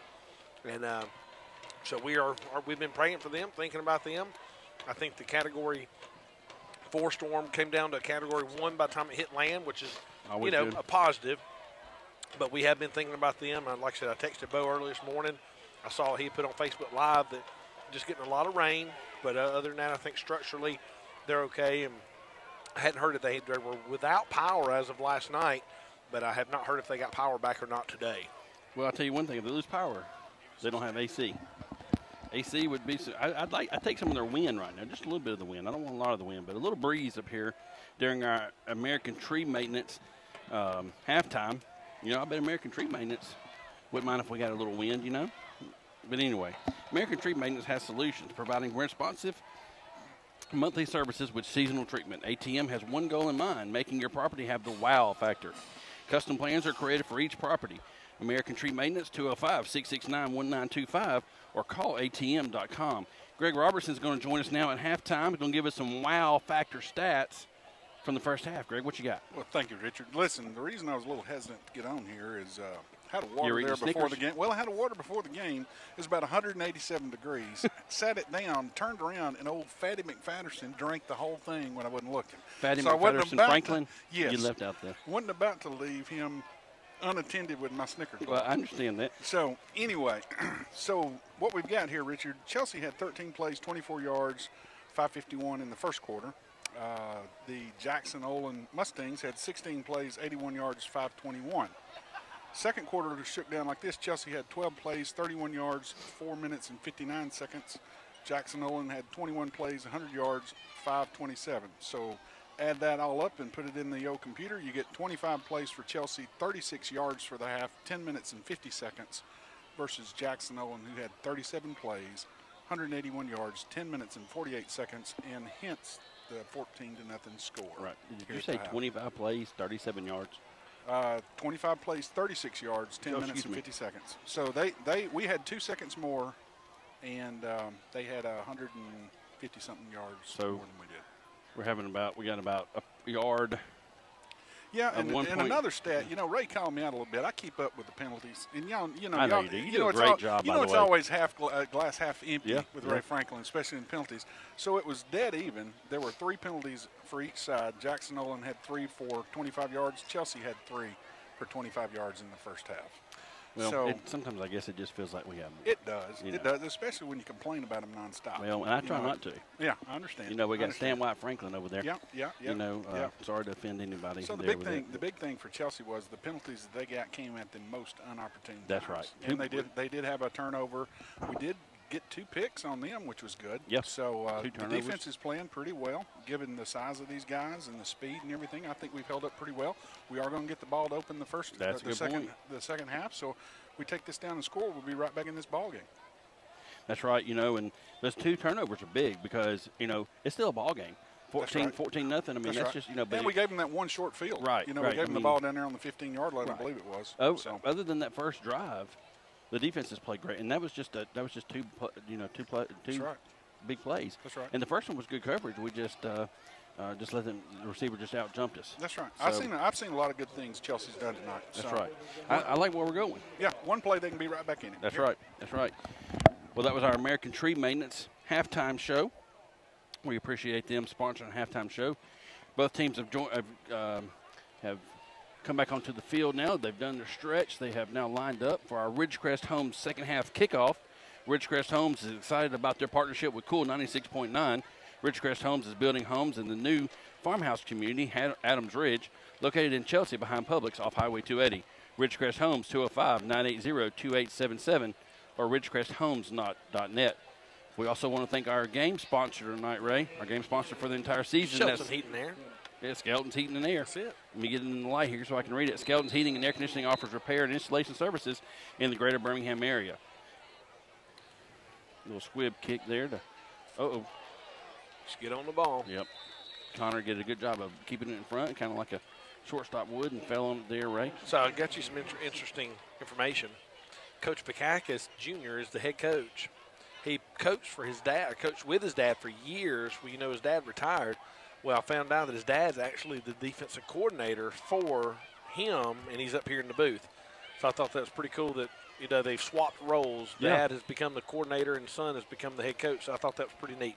Well, this is kind of a matchup between young coaches with who have Hall of Fame type style coachings for Dad. That's right. All right, Chelsea's going to take over on their own 26-yard line. 1st and 10, ball in between the 2 hash marks, Twins right, Twins left. Collier takes the handoff and gets hit in the mouth the minute the ball snapped, 52 for Chelsea. He drove straight back. Anytime your running backs are having to make cuts as soon as they get the ball or before they get the ball, that's not a good sign. No, that's right. All right, we're going to have no gain on the play. Collier Blair remains in the game. Ball still between the 2 hash marks, Twins right, Twins left. Collier takes the handoff and gets hit again. I mean, who was that? Was that big number 2 right there? I believe so, yeah. That's number 2. He came on a blitz, and when he came, that was number 2, the Clemson commit. The minute Collier took the handoff, he was hitting Collier in the backfield, and thank goodness he was very polite to Collier. He looked like he just took one hand on him and pushed him to the ground. Yeah, that's number 2, Vontae Bentley, 6'1", 215 senior. Yeah, he He'll only be playing. outweighs He'll be- Collier by 65 pounds. Yeah.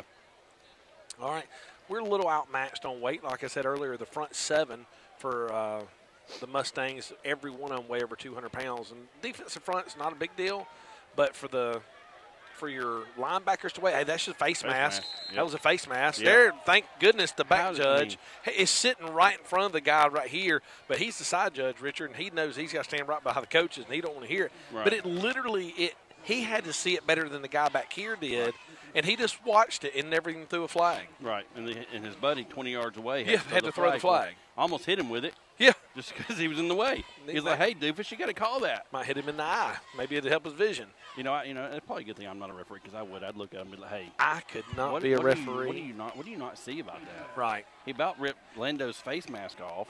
When Coach Vakakis is very upset that it was a 15-yard personal foul face mask. He's He's you can't argue livid. about that.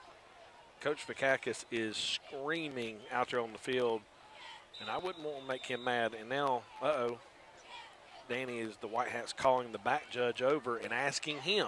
Now, see, I disagree with this because what he's The doing play's is been made. the The play's been the called. call's been made, and he's going to say it's a 15-yard face mask.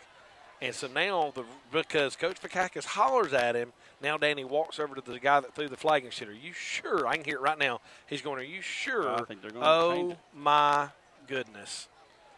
They're going to There's walk. no way. That is ridiculous. He didn't even talk to Coach. And see, he took that. That he didn't is even have a conversation ridiculous. with Vakakis. But, here's the deal. You know who does the referee review cards? Yeah. That'd be the home team. He literally marked off 15 yards. Coach Vakakis hollered and Pitched a screamed. fit like a Yeah, and he went and got the guy through the flag, and they changed the penalty from a personal foul face mask to a 5-yard penalty face when it mask. was literally, it was He pulled obvious. his helmet around. Oh, yeah, it was obvious. Wow. You talking about home cooking. We just got a dose of it right there, didn't we? Yep. I've never seen a coach holler at the official and get him to change a call. No, you need to have conversations. That's called not having control of the game. Matter of fact, I wish we had that. First. And here's the deal: they don't know where the chains go. They don't have a clue. And here's the thing: it was like a 9-yard pickup rate. It's not. Oh my goodness, I'm getting tongue-tied because I'm. Right. It's Anyways, 10:39 left to go in the third quarter. 14-0 as usual. Chelsea's getting the raw end of the deal on the officiating. They called a 15-yard personal foul face mask after the coach hollered at the official. He walked to the other hat and changed it. So now they're giving them first down. This is about as unorganized as a robbery gone bad. Well, all right. It like is said, officially first down. I've never seen a Whitecap, like you said, change a call just because the coach pitched a fit. And he did. Vakakis pitched a fit.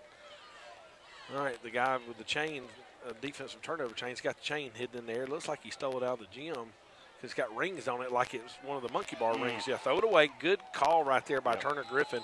We talked about earlier the Mustangs had 8 sacks last week against Minor, and tonight they've only got 1, and the one they had was a low snap, and it really wasn't Turner's fault. Right. It was just a bad snap. That time Mustangs brought a little bit of pressure. And I've been surprised they hadn't brought more of it. Right. Because that was one of the things that we've struggled with this year is pressure when they bring pressure. Well, like you said, Coach said they run an odd man front like we do. 3-4, yeah. But then they'll walk those 2 outside linebackers up, make it a 5-2, give it a bear look. Yep. Squeeze those guys in tight. All right, second down and 10 at the 39 Hornets of the Chelsea. 10:22 left to go in this third quarter. Trips right, single receiver left. Collier Blair goes in motion.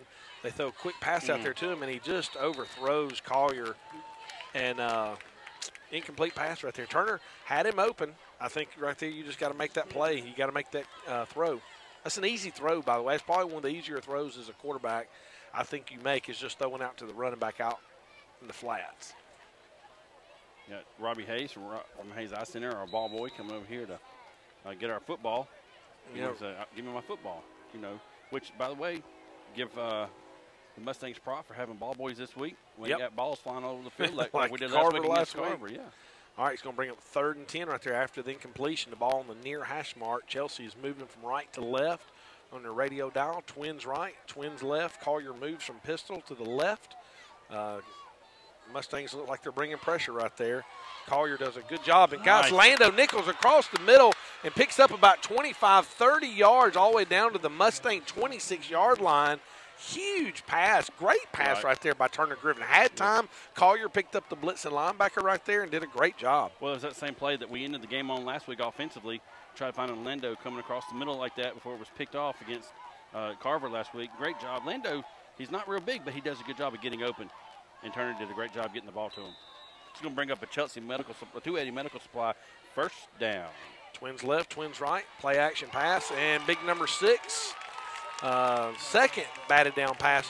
What needs to happen right there, Turner needs to see that, step left. Yep. He's jumping. As soon as he breaks his hands, the number 6, he's 6'5", 210, the Auburn commitment. Get him in the air. And he's getting him in the air, and if he pumps and just get him in the air and move to the left, he's big. He's tall. Yep. He's coming by Charlie. Charlie's probably got him outweighed by 65 pounds, but he's quick. That's right. Turner plays basketball, so he's got to give him a little head pump fake. Yeah. All right, trips right, single receiver left. Collier in the pistol formation to the right, offset behind Turner. Quick just toss right there, and Collier's trying to get out and just has nowhere to go. Earlier in the game we got a flag. I don't know what they could call. I mean, if we were holding, we didn't do a good job of it. Well, that play went outside. No, it's a towel. Oh, it is another towel. They got yellow towels. To go with their yellow pants, yellow jerseys, Yellow socks. They're good-looking chrome uniforms. helmets. Oh, yeah, you just can't read the numbers hardly. Not from up here, you can't. No. All right, that's going to be a no gain on the play. Ball went from left hash to right hash. We went about 15 yards, but unfortunately just went lateral. Actually, now they marked it back. We lost 3 yards. So it's going to be 3rd and 13 with 9:24 left to go in this third quarter. Twins left tight end now in tight. Single receiver right. Collier's motioning to the right to give us an empty look. Turner drops back to pass, looks downfield, has time, throws across the middle, and just underthrows Caleb Tyndall. Caleb was open. Yeah. If he'd have just thrown it, it looked like he was trying to place it instead of throw it. Yeah. And a little behind him. He did throw a little behind him, and he just overthrew the defender, which is a great pass. He just threw it, like you said, a little bit behind him, which is going to bring up a 4th down and about 13 for the Hornets. So no reason to punt here, I don't think. Do you? No, I think you go for it. At this point, the only thing you do is pin them deep and just kind of pin them deep like we did earlier in the game. But Coach Goodwin and the coach staff is going to go for it here on 4th and 13. Low snap. Turner scrambles to the right, picks up about 7 yards. Unfortunately, when it's 4th and 14, 7 only gets you half of it. Well, and there's another bad snap. Yep. And when that happens, he did a good job of getting something out of nothing. And you can't. It's hard to throw the football when you got bad snaps. Right. Messes the whole rhythm of everything up. And you know what's causing bad snaps is those big guys up front. Got Ty Dema on. Yeah. I mean, that's tough. I mean, it's easy for us to sit up here. Ty Dema. I mean, the offensive line's done a decent job. I agree with you. Like you said, limited in just 1 sack, really, against a team that got 8 sacks last week against Minor. Coach Causey and Coach Reynolds coaching offensive line this year for the Chelsea Hornets. Twins right, single receiver, ball on the far hash mark, 8:56 left, 14-0. The Mustangs have the lead. Ball handed over right side up to the 22, 25-yard line. Nice Great job right there by Connor Griffin, number 25 from the safety position. Yeah. Comes up and lays the wood right there to the tailback. Hadn't seen that out of Connor. He's been, we've talked about he's taking some bad angles this year. Right there, he took a great angle and made a great tackle. Yeah, it was a nice stick there. The running back tried to spin it out of it, but Kobe Clements and Stephen Fant there help Connor finish it off.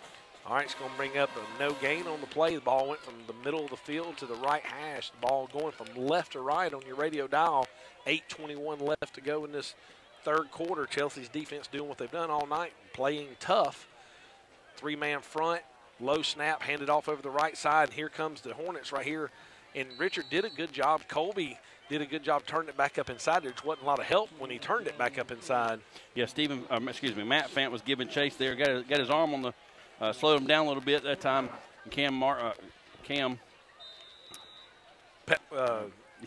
Yes. Yeah, I talked to his dad at halftime a while ago. But Cam and Connor were able to come together there and bring him down. And like you said, Kobe did a great job of turning it in. All right, 3rd and 3 right here for the Mustangs at the own 30-yard line. The receiver comes in motion, a little speed sweep. He's got a little bit of running room. We did stop him. Yeah. Right here, we got a little skirmish going on by William Sullivan, the senior defense back, with an interception tonight. But Chelsea's defense, Richard, once again, stands strong right there. They've played really well. Other than that's why I said before you came on the air, after you went and got all our snacks. Third play of the game, they threw a bomb, touchdown, and ever since then we've settled down. Yeah, I agree. We're playing fast. We are. We're playing good team D, playing fast D. We're doing good responsibility. That's one thing that Coach Ellison, Coach Crabtree, Coach Hibbs, they do a good job of teaching responsibility, and the guys are doing a good job in responding tonight. All right, the White Hat blows it in play. Mustangs set up to punt. Chelsea looks like they're coming after it. Ball, nice spiral. Griffin. Oh, whistle blew, though. The whistle did blow. There was an inverted whistle.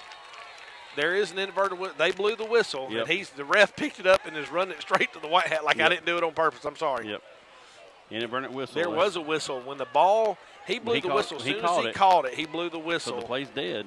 So this is going to be. Unfortunately, their offense will get a choice to decide whether they get the play. Yeah, we're going to repunt it. Yeah. So the ref made a mistake. Hey, they're not perfect. Well, I know people are booing. Hey, we were at Coosa Central one time, and we blocked a field goal and was running it back, and in the middle of us running it back, they blew the whistle. Oh, lovely. We felt like it was on purpose, but whatever. And we had to go back, and we ended up beating them, but that was a huge play in the game.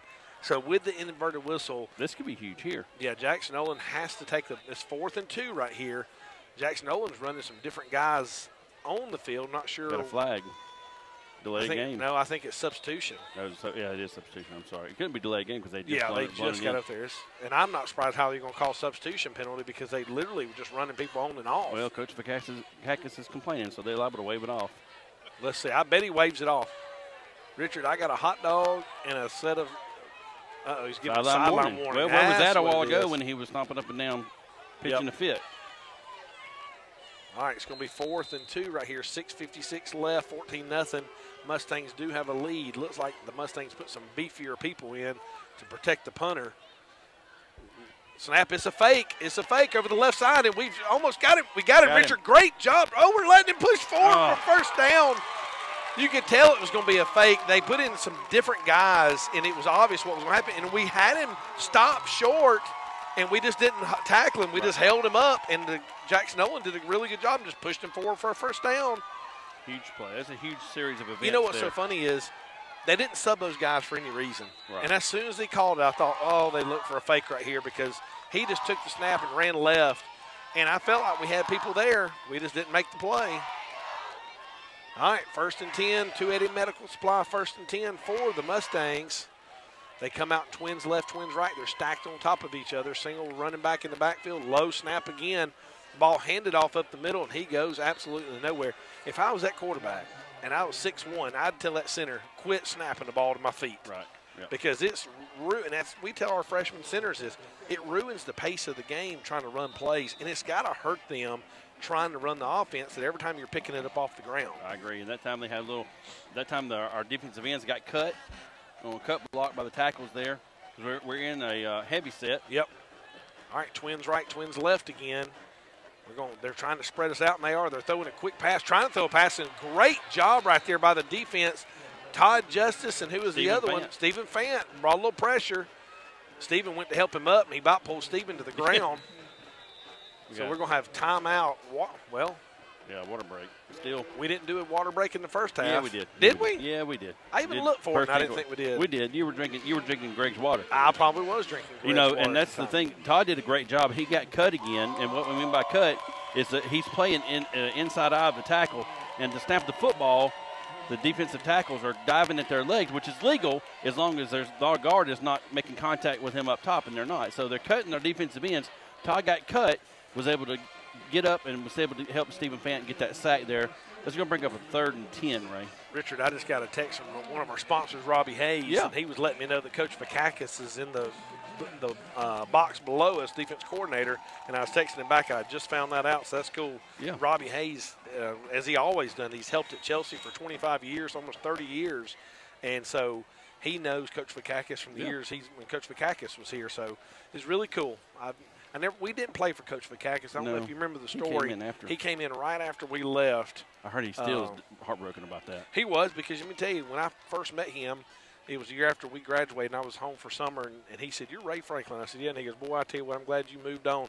But he said, "I'm glad he was here at Chelsea." He became our defense coordinator at Chelsea. So he's got a little Chelsea blood in him. All right, 3rd and 10. Big play right here for the Chelsea defense. 5:43 left to go. We're bringing a little pressure off the end. Matt Fant with the blitz and just gets through his arms. Richard, the defense comes up strong again. Yeah, Matt did a great job that time of getting his hands on the running back, slowed him down, and gave our Kobe Clements, Wesley Pouncey, and other linebackers able to converge to bring him down. All right, it's going to bring up 4th and 7. Last time they had 4th down, they went for it. I bet they don't this time. They're going to be at their own 40-yard line with 5:13 left to go in the third quarter. Still 14 Mustangs, 0 for Chelsea, and we were playing a little punt safe that time. Connor Griffin threw his hand. He did. He threw his hand up like a fair catch, and then as soon as he called it, he ran. And I don't understand. Richard, I'm going to start returning punts. I can't believe they're going to let him get away with it. I don't know that they will. Coach Vakakis is not happy. He's hollering at the white hat. He didn't throw his hand up high. He just threw his hand up. He threw his hand up like waist high and kind of waved like he was waving at the crowd. And it's supposed to be deliberate. It's supposed to come across his face. Yeah, and I don't know that it did, but he got to do one or the other. Well, he did the same thing, or he didn't. Stephen Fant did the same thing last week, and we've got to work on that because that's going to call. Last week they called it. Yeah, they did. All right, going to be first and 10, trips right, Twins left, empty formation. He throws it downfield. Got Collier Blair. He just underthrows Collier on a wheel route. And if Collier catches that on the run, Richard, he scores. He tried to slide and catch it, and I think if he had kept his feet, he came back to the ball, he may could have caught that. I don't know. It was that was a tough one right there. Turner had about 3 yellow jerseys right in his face as he went to throw He stayed in there. He did. He hung in there. All right, 4:52 left, still down 14-0. Second 10 after the incomplete pass. Turner Griffin still at quarterback doing a great job. Twins right, Twins left. Collier's in the backfield. Ball handed off to Collier, and Collier gets hit immediately. Richard, that was another Mike linebacker right there, one of those inside linebackers. He's a little heavier than the other ones. He's a little stumpier looking than the rest of them. Yeah, Ty Demon did a great job taking that nose guard and turning him out. Created a hole for Collier Blair for a brief second, but you know what he created a hole for? That linebacker to shoot through and tackle Collier for a 1-yard loss. But Ty did a great job turning that nose guard out, creating a hole. But like I said, we didn't get anybody on the linebacker, and he was free to make the tackle. And in a 3-man front, there's no reason to get to those linebackers. There's just not. 3rd and 11 right here. Twins right. Lando Nichols coming in motion over here to make trips to the left. The ball snaps, speed option, picks Collier. Got some blockers out here. Collier with a nice run across the 50, the 40, all the way up to the Mustang 42-yard line and a 280 medical supply first down. Hey, Rand Land over here had trips. They only had 2 guys. We had them outnumbered, and when the ball was pitched, there was nobody to make a tackle. Great call, great play by the Chelsea Hornets. And you mentioned blocking downfield. We did a great job of getting downfield and doing some good blocking by our receivers that time. All right, we got trips right now. The ball's on the short side of the field, the near hash mark going from right to left. Collier in the shotgun formation. Quick pass. He throws it, and almost – big number 2 Clemson commit linebacker about took it to the house and hit his head on the goalpost. Well, I think it bounced off his shoulder pads because Turner let that one go, and that might have hurt most men, but that one just bounced off like a bullet, like off Superman's chest. It really did. He looks like Richard from here. He looks like a man. Ray, you should see him from downstairs. I was down there earlier. I'm telling you. Wow. But you know, as a football guy, I mean, I love it. It's football. That's good. Trips right, single receiver, ball on the near hash mark, 3:50 left to go in the 3rd quarter, 14-0 the Mustangs. Quick snap. Turner makes a little bit out of nothing, and they stripped the football from him. But it looked like it was a face mask. His helmet, did you see his helmet turn sideways? I was too busy seeing the gold and chrome another botched snap. Let me tell you what happened, Ray.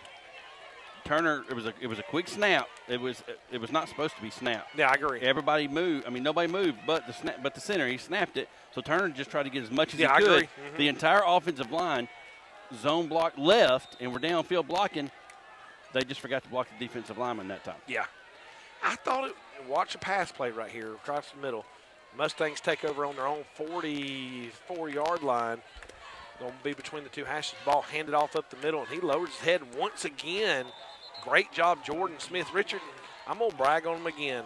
Jordan Smith, Wesley Pouncey, Todd Justice. For a 3-man front, those 3 are as good as we've had in a long time. I agree. Do a great job. You know, we had Warner Wright last year. Everybody was concerned about losing him this past year, but I tell you what, Jordan has stepped in. Yes. Todd Justice has really grown up the past couple of weeks, and our 3-man front, I would say, is probably just as good as anybody we've seen. Well, I'd put him up against the 3 tonight. Looks like Mustangs run their own speed option. That was a hold. Ooh, who come up and made that lick? Was that Chandler Pruitt? That's big Chandler Pruitt, big sophomore. Number 29, Chandler Pruitt, come up and laid the wood. Don't worry about the hold. I mean, it's all right. Oh my goodness. I know. Hey, let's move on. Yeah. Nice hit by Chandler there. He just Great came hit. up. And like you said, he comes in at 6'1", 175, and he's fast. He is very fast. He's probably one of the faster sophomores. And he came in and maybe even one of the fastest guys on the team. He's fearless. He came in. He doesn't care. He throws his body around. Had a brother that played receiver a couple of years ago. Chandler's a good ball player. All right, 3rd and 4 right here. Ball handed off up the middle. He bounces outside, makes one guy miss, and he's going to pick up the first down. But we got a flag. I believe it's going to be holding. It's got to be holding. He threw it on the JO side there. I'm telling you, you watch. It's going to be on Jay. I like your little observation here. Greg's liking picking up what you're putting down. Look, I got good eyes. I figured this out. This is not my first time at the rodeo. Well, Watch, I'll be wrong here. No, you'll be right. I think you're right. If they walk it off against Chelsea, I'm throwing you off. What could it be? There wasn't a face mask. No, it's and it wasn't a pass play, so it had to be on. Yeah, it's holding. 1, 2, 3, 4, 5, 6, 7, 8, 9, 10. Good. So that was 3rd and 4. Now it's going to be 3rd and 14. Brad, you just can't say enough about how hard our defense is playing. And I know people are probably going, I wish y'all quit telling us how big J.O. is. But you know what? They are huge. They are, and that's why, you can't see, unless you're watching this live stream on the Chelsea Buzz Media on the YouTube channel, you can't, and even if you're watching it, you can't, unless you've seen these guys in person, you can't appreciate the size. And, Richard, difference. Their defense up front is not just big. They look like chiseled statues. All right, twins right, single receiver left. The ball handed off up the middle again, and he's hit again by big Wesley Pouncey, Todd Justice, and Matt Fant. I'm telling you. Yeah, Matt. I mean, they're all over. And I'll say this. Todd Justice ain't little. No. Wesley Pouncey ain't little. Jordan Smith's not little. But they don't match up to the size. There's guys who are coming off the field 300. Let's see. We got it. Hold on. We can tell you exactly how big you they look are. at theirs. I'll look at ours. All right, going to bring up 4th and 16 right here for the Mustangs. Left tackle, 240. Left guard, 256. Center, 310. Right guard, 265. And right tackle, 220. Well, Todd Justice is coming in at 200. All right, the ball's kicked. Connor drifts back, catches the ball, makes one guy miss, and then gets brought down at the Hornet 35-yard line. I thought Todd would be the bigger. They have him at 6 feet, 200, and he is tall. But then the Wesley Pouncey's a little thicker at 210, 5'11", 210. Jordan, 5'11", 220. Their offensive line average is about 250. Right. So we're averaging about 205. Yeah. 210, actually, excuse me, because Jordan's 220. I would have thought Todd might have been a little bit heavier than Jordan, but you know what? I'm not a scale. Yeah. I was actually the guy reading the weights off on their scale that day. Were you? And I didn't fudge. I was right on. So you're telling me, let me look at the official roster here. Uh-oh. Now, I didn't put myself on there, so don't look at my weight.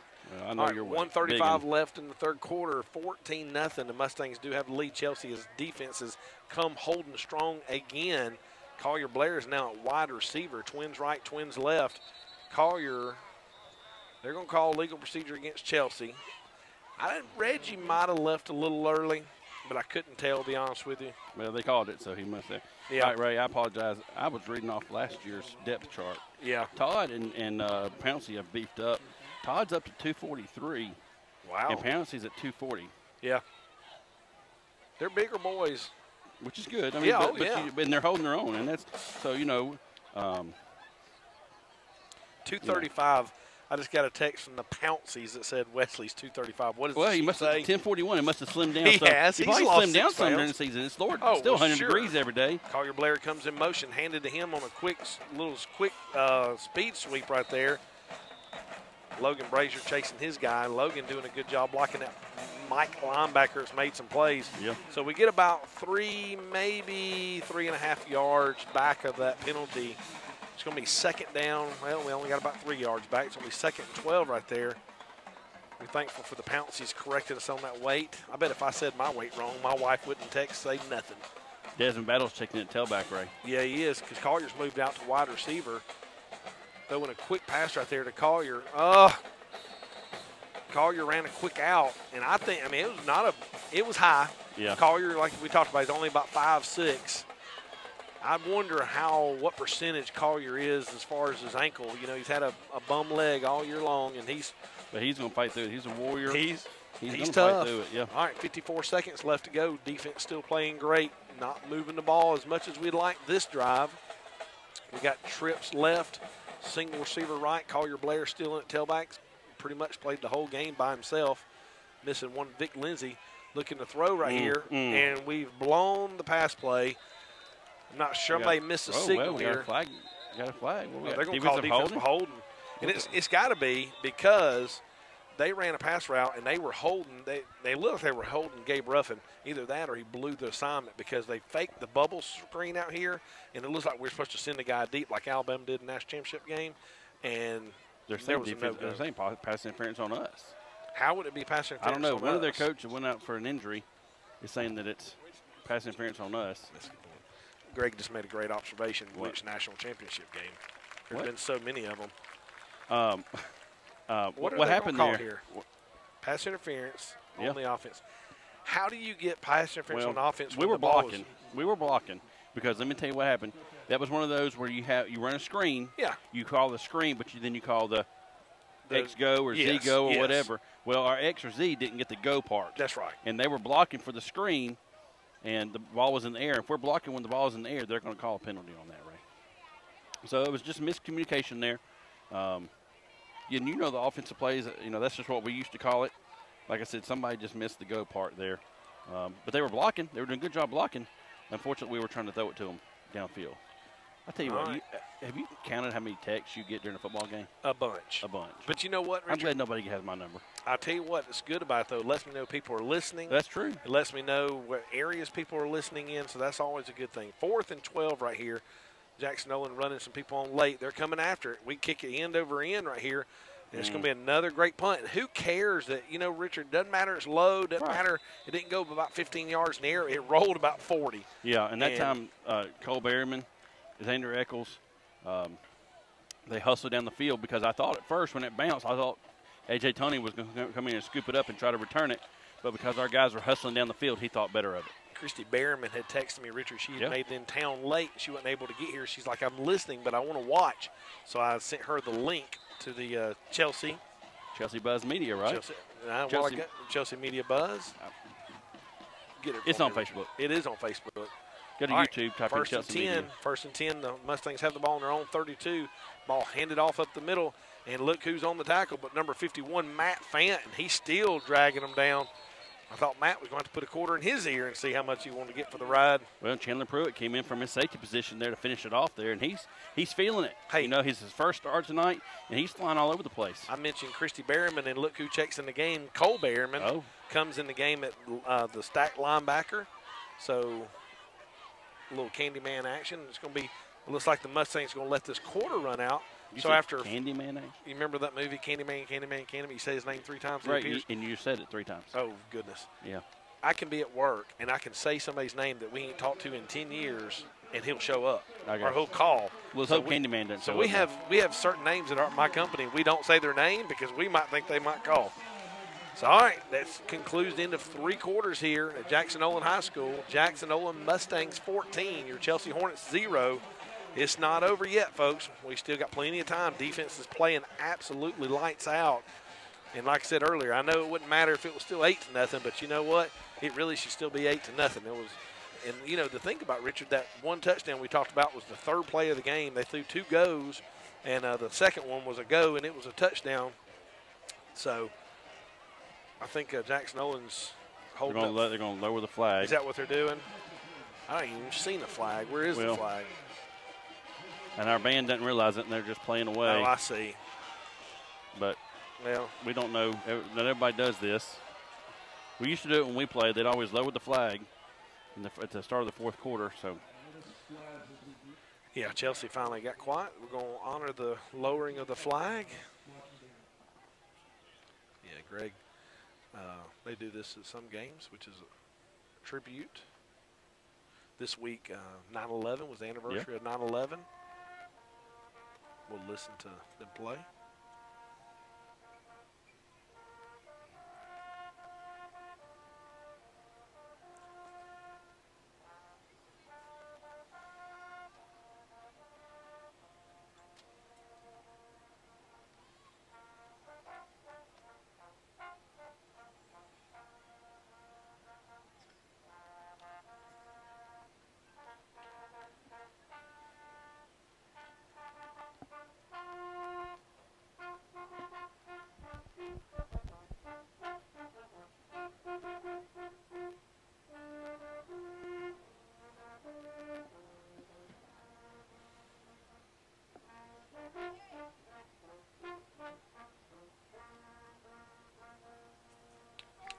All right. Hey, Ray, I got some trivia for you. Now, this is not a Quebec kind of thing. All right. Do you know what song is played during the lowering of the flag? It's not taps. You're exactly right. You got half of it right. I don't know. What do you call it when people run away in battle? Retreat. Retreat. That's what they call it, retreat. Oh, okay, cool. Thank you to answers.com there. Yeah. I didn't know that, but I thought, you know what, that might be a good. That is a good trivia question. All right. Good to see. Right there along with name a team that played in 2 different stadiums, 2 different nights, 2 different months. Yeah, that's Chelsea right. and Briarwood. All right, well, Cole Berryman checked in for one play and checked out for the next. Don't even think he had a chance to do anything wrong. It may have been an equipment issue. Matt Fant's been playing well. I see Matt's left ankle is taped up there. He may have been going off and getting that taped up by our wonderful trainers that we have that travel with us. Yep, it's Causey, the offensive line coach's wife, and Josh. All right, going to bring up 2nd and 11. Now the Mustangs switch sides of the field. They're moving from right to left. The ball in the near hash mark. Hornets slide down to a bare front. Yep. The ball is handed off, and looks like Stephen Fant on the Justice, tackle right there. Stephen Todd Fant. Justice. Stephen, Richard, he reminds me of back when we played football, and I'm not giving you a story here. But Stephen's just hard-nosed. He plays hard. He gets after it. Well, the reason I say it is because he's so little. Right. He's the smallest guy out there. Right. Well, and this you give a shout out to his dad. I mean, His dad's small. his dad. I mean, both of them. He plays just like his dad and his uncle did. Yeah. His uncle was Wayne Fant. Yeah, and Wayne was bigger than Stephen. yeah, Wayne was. You know, his dad was a quarterback here at Chelsea back in the '80s. Yep. All right. After a loss of 3, a little speed sweep here. Stephen runs up inside. Great job. And who was that? My boy, That's Connor Griffin, number 25. Cam Pierce. We always talk Stephen about Fant in there too. Yes. You Stephen talk about Fant safeties running downhill. Connor's doing a really good job of running downhill tonight at that safety position. Right. I tell you what, I'm really fired up about the way we're playing defensively. Like you said, you take away those couple of plays on that first drive, kind of caught us off guard, because I'm sure the coaches talked all week about, they only threw the ball 4 times last week, so we're going to stop the run. So give J.O. credit. They came out to throw the ball, and but they haven't come back really since. All right, Chelsea holds them again on 4th down. The ball is punted, and right here, Connor Griffin runs up. Well, He's had a couple. He's had to go backwards on. You think he would scoot back a little bit and come up instead of trying to scoot up and then run back. Matt Fant's on the ground. Looks like he's got some cramps. Yeah. So, defense, hey, Richard, the defense holds again. Yeah. They're playing great. They really are. I'm proud of how great the defense is playing tonight. But if we don't score, it really ain't going to matter, because that's the other problem is we've got to score some points. That's right, Ray.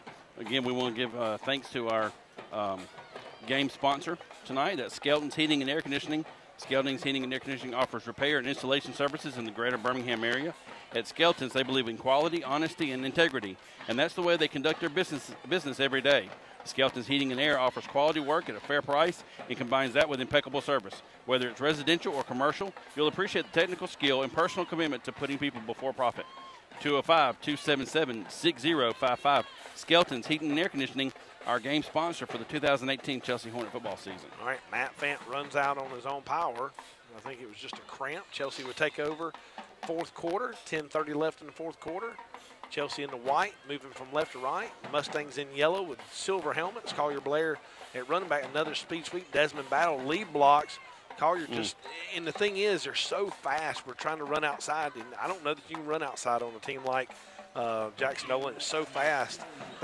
Richard, here's the deal. You don't have 3 Division I commits, and they're slow. Right. No, you got to play at that pace. Yeah. Hey, with 10 minutes left to go in the game, the second half, Jackson-Olin has -1 yard total half. In the second half. -1 total yards in the second half. Yeah. Thank you, Greg Robertson, our crack statistician. -1 yard on that play for us. Ball's over on the far hash mark. Collier's now at tailback. We're looking to throw. Turner rolls to his right, looks downfield, trying to find somebody.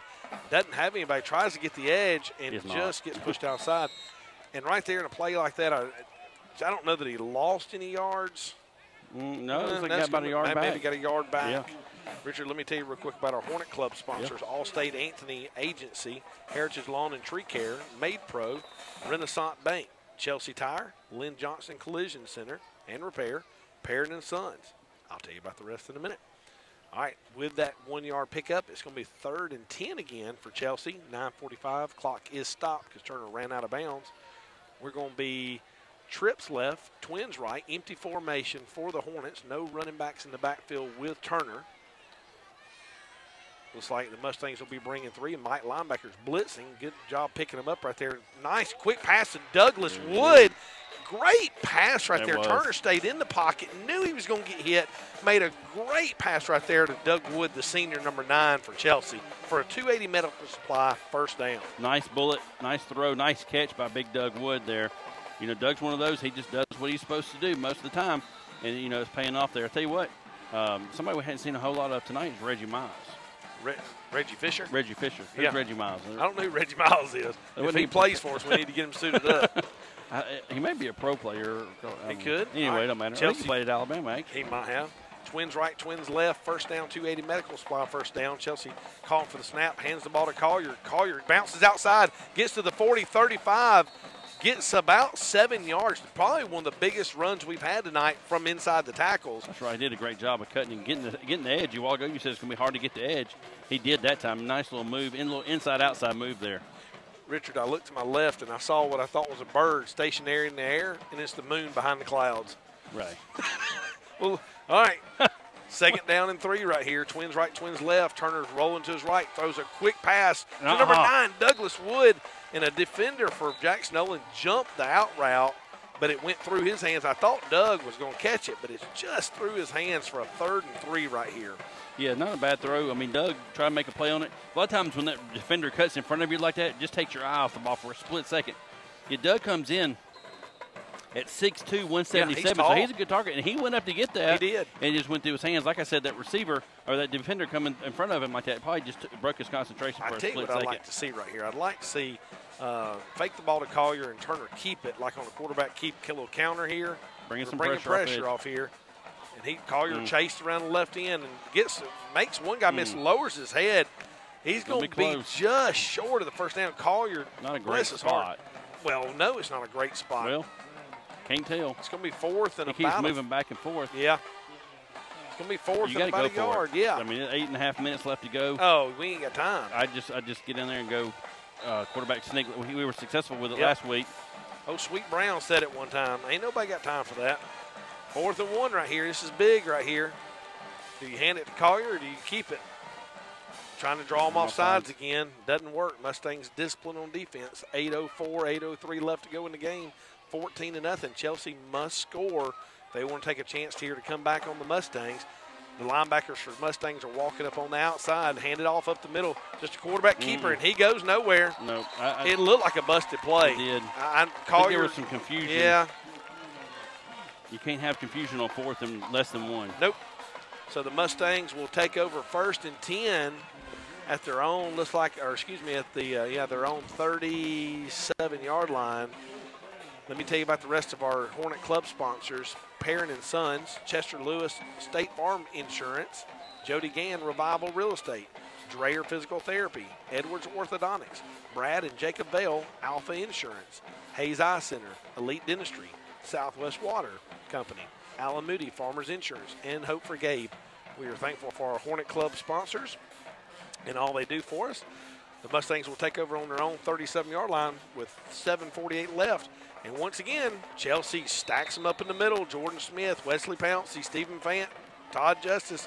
There ain't no running room in the middle right there, Richard. No, we've done a great job of taking the run away tonight. And let me tell you something. I've told you this before tonight. I've watched film on them. They can run the football. That's their bread and butter, is running the football. And we have shut it down. If we take away them two, they saw something early on film. That's why they threw deep early. But, Richard, other than one big run, they ain't got nothing on the ground. No. Doing a great job in the middle. All right. We have been all year. Yeah, twins left, single receiver right. They fake it to the running back. He looks to throw. He throws downfield. He does not have anybody open. Great job by LG. Yeah. LG came in earlier for number 7, Nolan, forehand. And LG, his first chance, they've tested LG, and LG was step for step with the receiver. Yeah, great job there. And like I said, you got to take a shot downfield. 2nd and 10, give a shot, try to open that. Because right now, our front 6, there's 3 linebackers and 3 linemen. They're pretty much controlling up front. And hopefully we can keep that going. Because I know we're going to have some games coming up here. I mean, like I said, and if we can stop the run like we have been tonight, or actually all season, we've got a chance to win some ball games. Yeah. We still got a chance to win this ball game tonight. We do. Twins left, single receiver right. I bet he comes in motion. He does. The ball faked to him, handed off up the middle, a little bit of a hole right there. He bounces around the right side, makes another move, but he gets chased down by Jordan Smith. Yeah. There's nowhere to go. No, great. Richard, can't say it enough. I'm going to have to quit saying it because people are going to get tired of hearing me talking about how great the defense front is. But it's okay. No, and I'm joking. It's just our defensive front's doing great. And here's one thing Greg brought up earlier. This shows you a good job by Coach Vakakis and how many athletes Jackson-Olin has. When they run their putt team on, 11 new people run on. 11 people will come off. That keeps your starters fresh. And we just don't, even though we have numbers over there, we're just not at a position yet that we've got enough talent yet. Nice punt right there. Connor Griffin calls for the fair catch. This time does a better job. Is that a beanbag or a flag? I wasn't sure. He dropped the beanbag there. There's a flag, though, on the far left hash there. That's going to be a legal procedure, I would think. You see where it's thrown? Yeah, on the offensive side. Yeah. I think you're on to something, Richard. I don't care what your wife says. They're bringing them back, though. Let's see. Yeah, what are we going to punt it again? I don't know that I wouldn't just, you got the ball on the 35-yard line. They're going to make them repunt it, yeah. We haven't seen a signal yet from the Whitecap, Mr. Andrus. They're going to mark it off against J.O. 5, 10 yards. Yeah, I'd make them do it again, too. Yeah, 10 yards. Yeah, I mean, that could give us 10 more yards. 10 yards closer. All right. Something we hadn't had much the second half, Ray, is a 280 medical. Well, that I was going to say a 280 medical supply first down. 280 Medical Supply is a woman-owned and locally operated company specializing in braces, catheters, and a full line of medical equipment and supplies. 280 Medical Supply, 11600 Old Highway 280 in Chelsea, 205-678-8755. I'd go after this one, Richard. And they kind of are, kind of not. Turner calls for a fair catch, or Connor calls for a fair catch, and he fumbles the punt. Oh, my goodness. It's on the ground. Disaster. And recovered by the Mustangs. I just don't get it. But here we go, defense. Got to keep holding us right here. That's the second muff punt of the game. Well, and here's the deal. We backed him up 10 yards. Had we caught that on the 45-yard line where he tried catching it, we would have gotten that 10 yards. So, like I said, it would have been near midfield, which is great field position with 6 minutes left to go in the game, down 14-0. All right, defense got to hold strong. We got a heat timeout. Well, we need a heat timeout. Coach Ellison, I'm sure, is going to chew some tail right here on that. Well, I mean, but he hadn't been able to chew a whole lot on defense because we've been playing so well. Yeah, Coach Ellison right now is chewing that tail. He gave him a pat on the butt, so that means I'm mad at you, but I love you. 6:09 left, 14 Mustangs, 0 Chelsea. So last week, Richard, we scored 24, gave up 28. Tonight, we've given up 14. To me, a better football team. Well, let me back up. A more athletic football team. The Mustangs, have not been able to run the ball as effectively as they would like to. And when they've gone to throw, they've not been as effectively as they like to be. Last week, they were 4 for 4. And then I'll tell you what they haven't done a lot of tonight. They hadn't put the ball in number 7's hands. But early in the game, they did a couple of handoff speed sweeps. Yep. But other than that, they've not done a lot. And we've kept it away from them in the kicking game. Yeah. Of course, we only had the one kickoff. Yeah, but the punts. But I tell you what, for us playing a team who's predicted to compete for the region championship between Homewood and them and Pelham, I like the way we felt our own.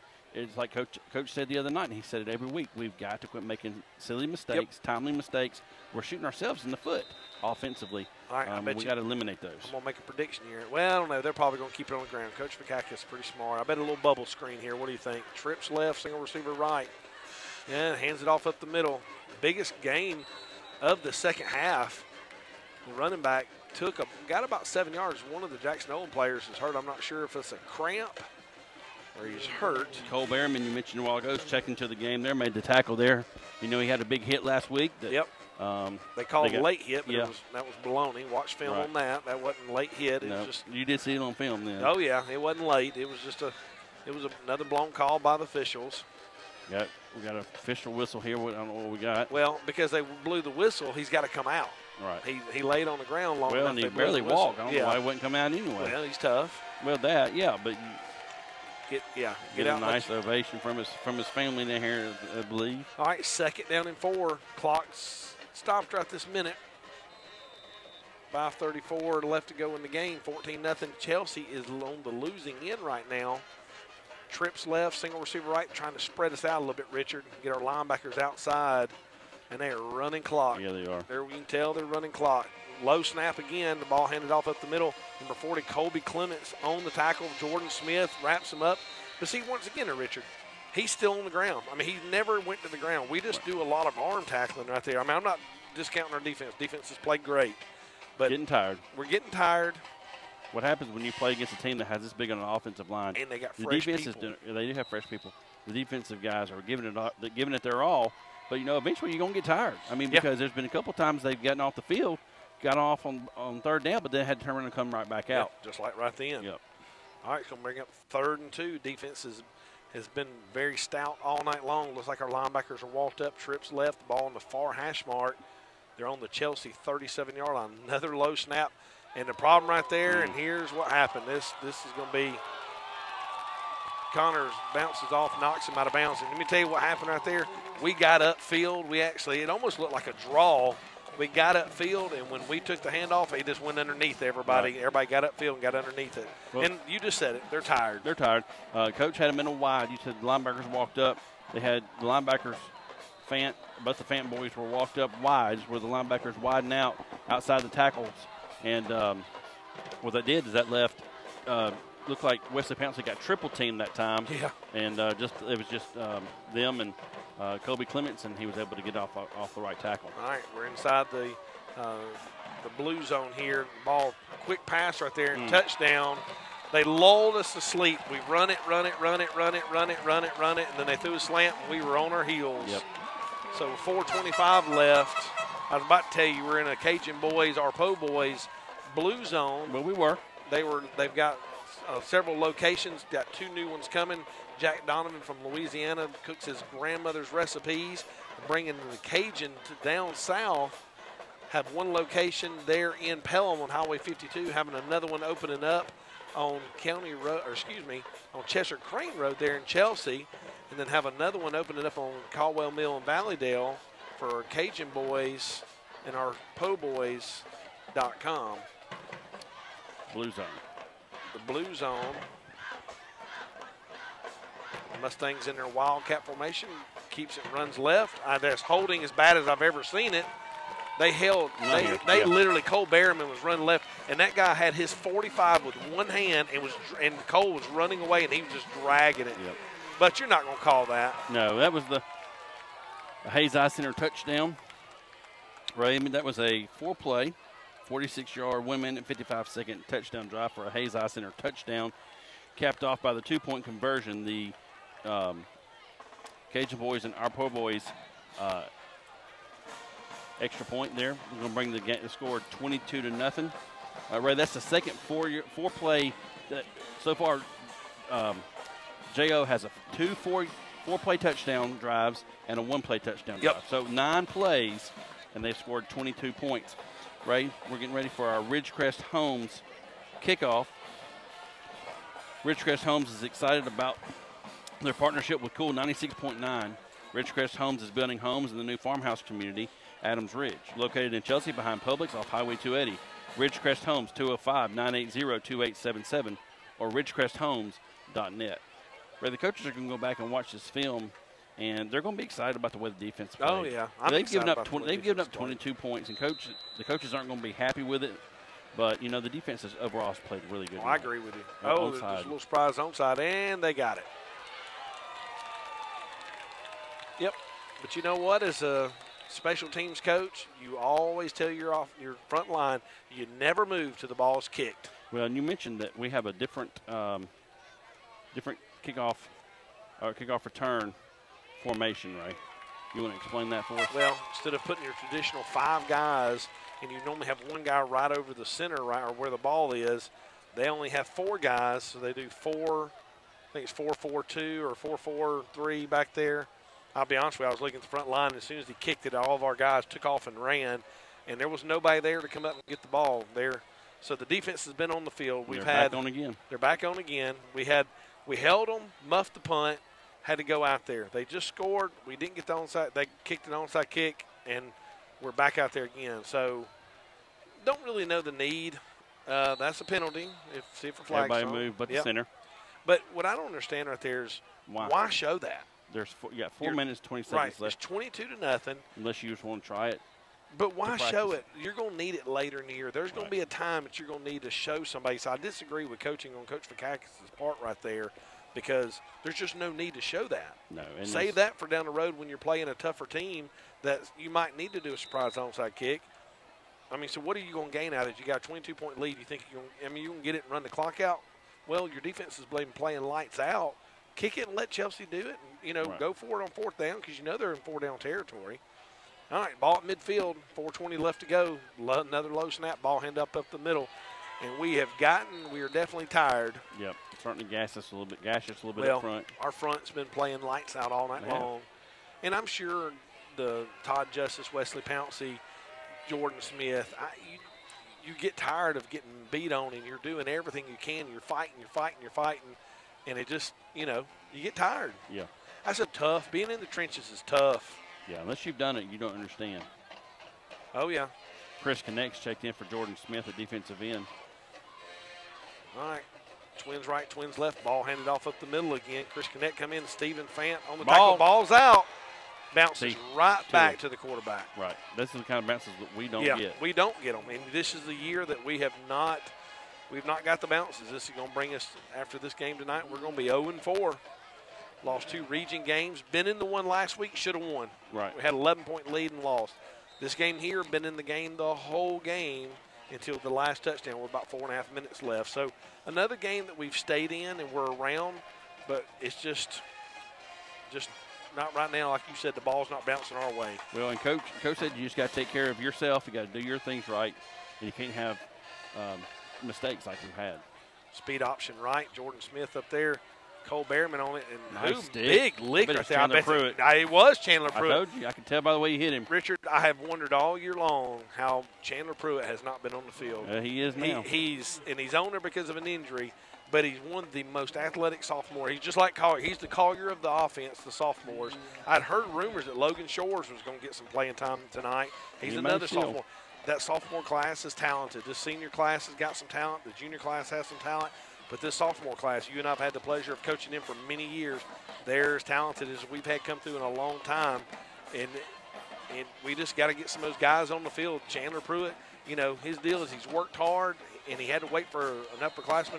Unfortunately, had an injury, and so he's got on. But what has he done tonight? He's played great, yes, and he comes up, like you said, 6'1", 175, and he flies to the football. Yeah, he's athletic. He's not afraid to hit. Nope. When we used him a lot on offense in middle school. Oh, yeah. Because he's got great hands, good tight end. He's very physical. Does a good job blocking on the edge.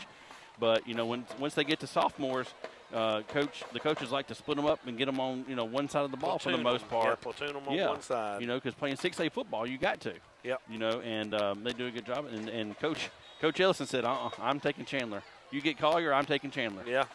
I just like to see him been on the field a little quicker. Yeah, he's doing a good job. Because he's good. But a lot of times it's all about just having to have those responsibilities, learning those responsibilities. But it looks like it's 4th and 5, and that fumble, that muff punt a while ago didn't hurt us except for it cost us about 4 minutes in time. All right, 2:15 left. We're down 22-0. Connor catches the ball at the 10-yard line for a fair catch.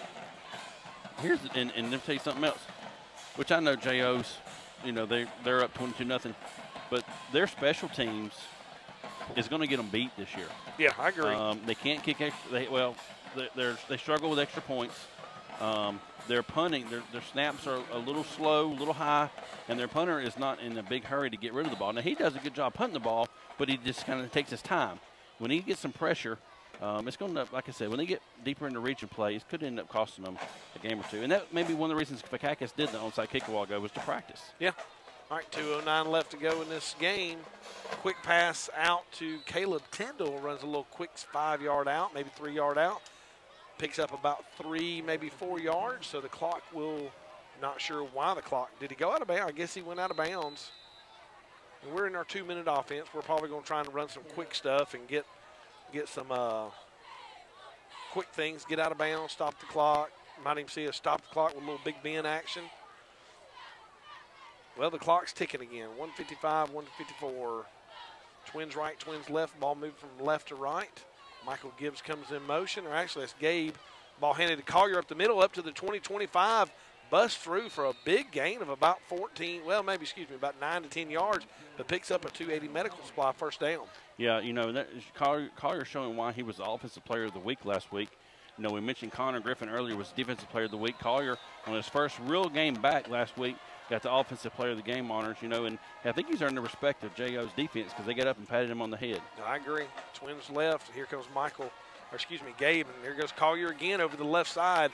Picks up about 4 or 5 yards for he's brought down. Clock is ticking, 124, which tells me we're running the ball. We're conceding, which, you know, no reason to throw it and get a cheap pick six or anything. Clock's going to tick.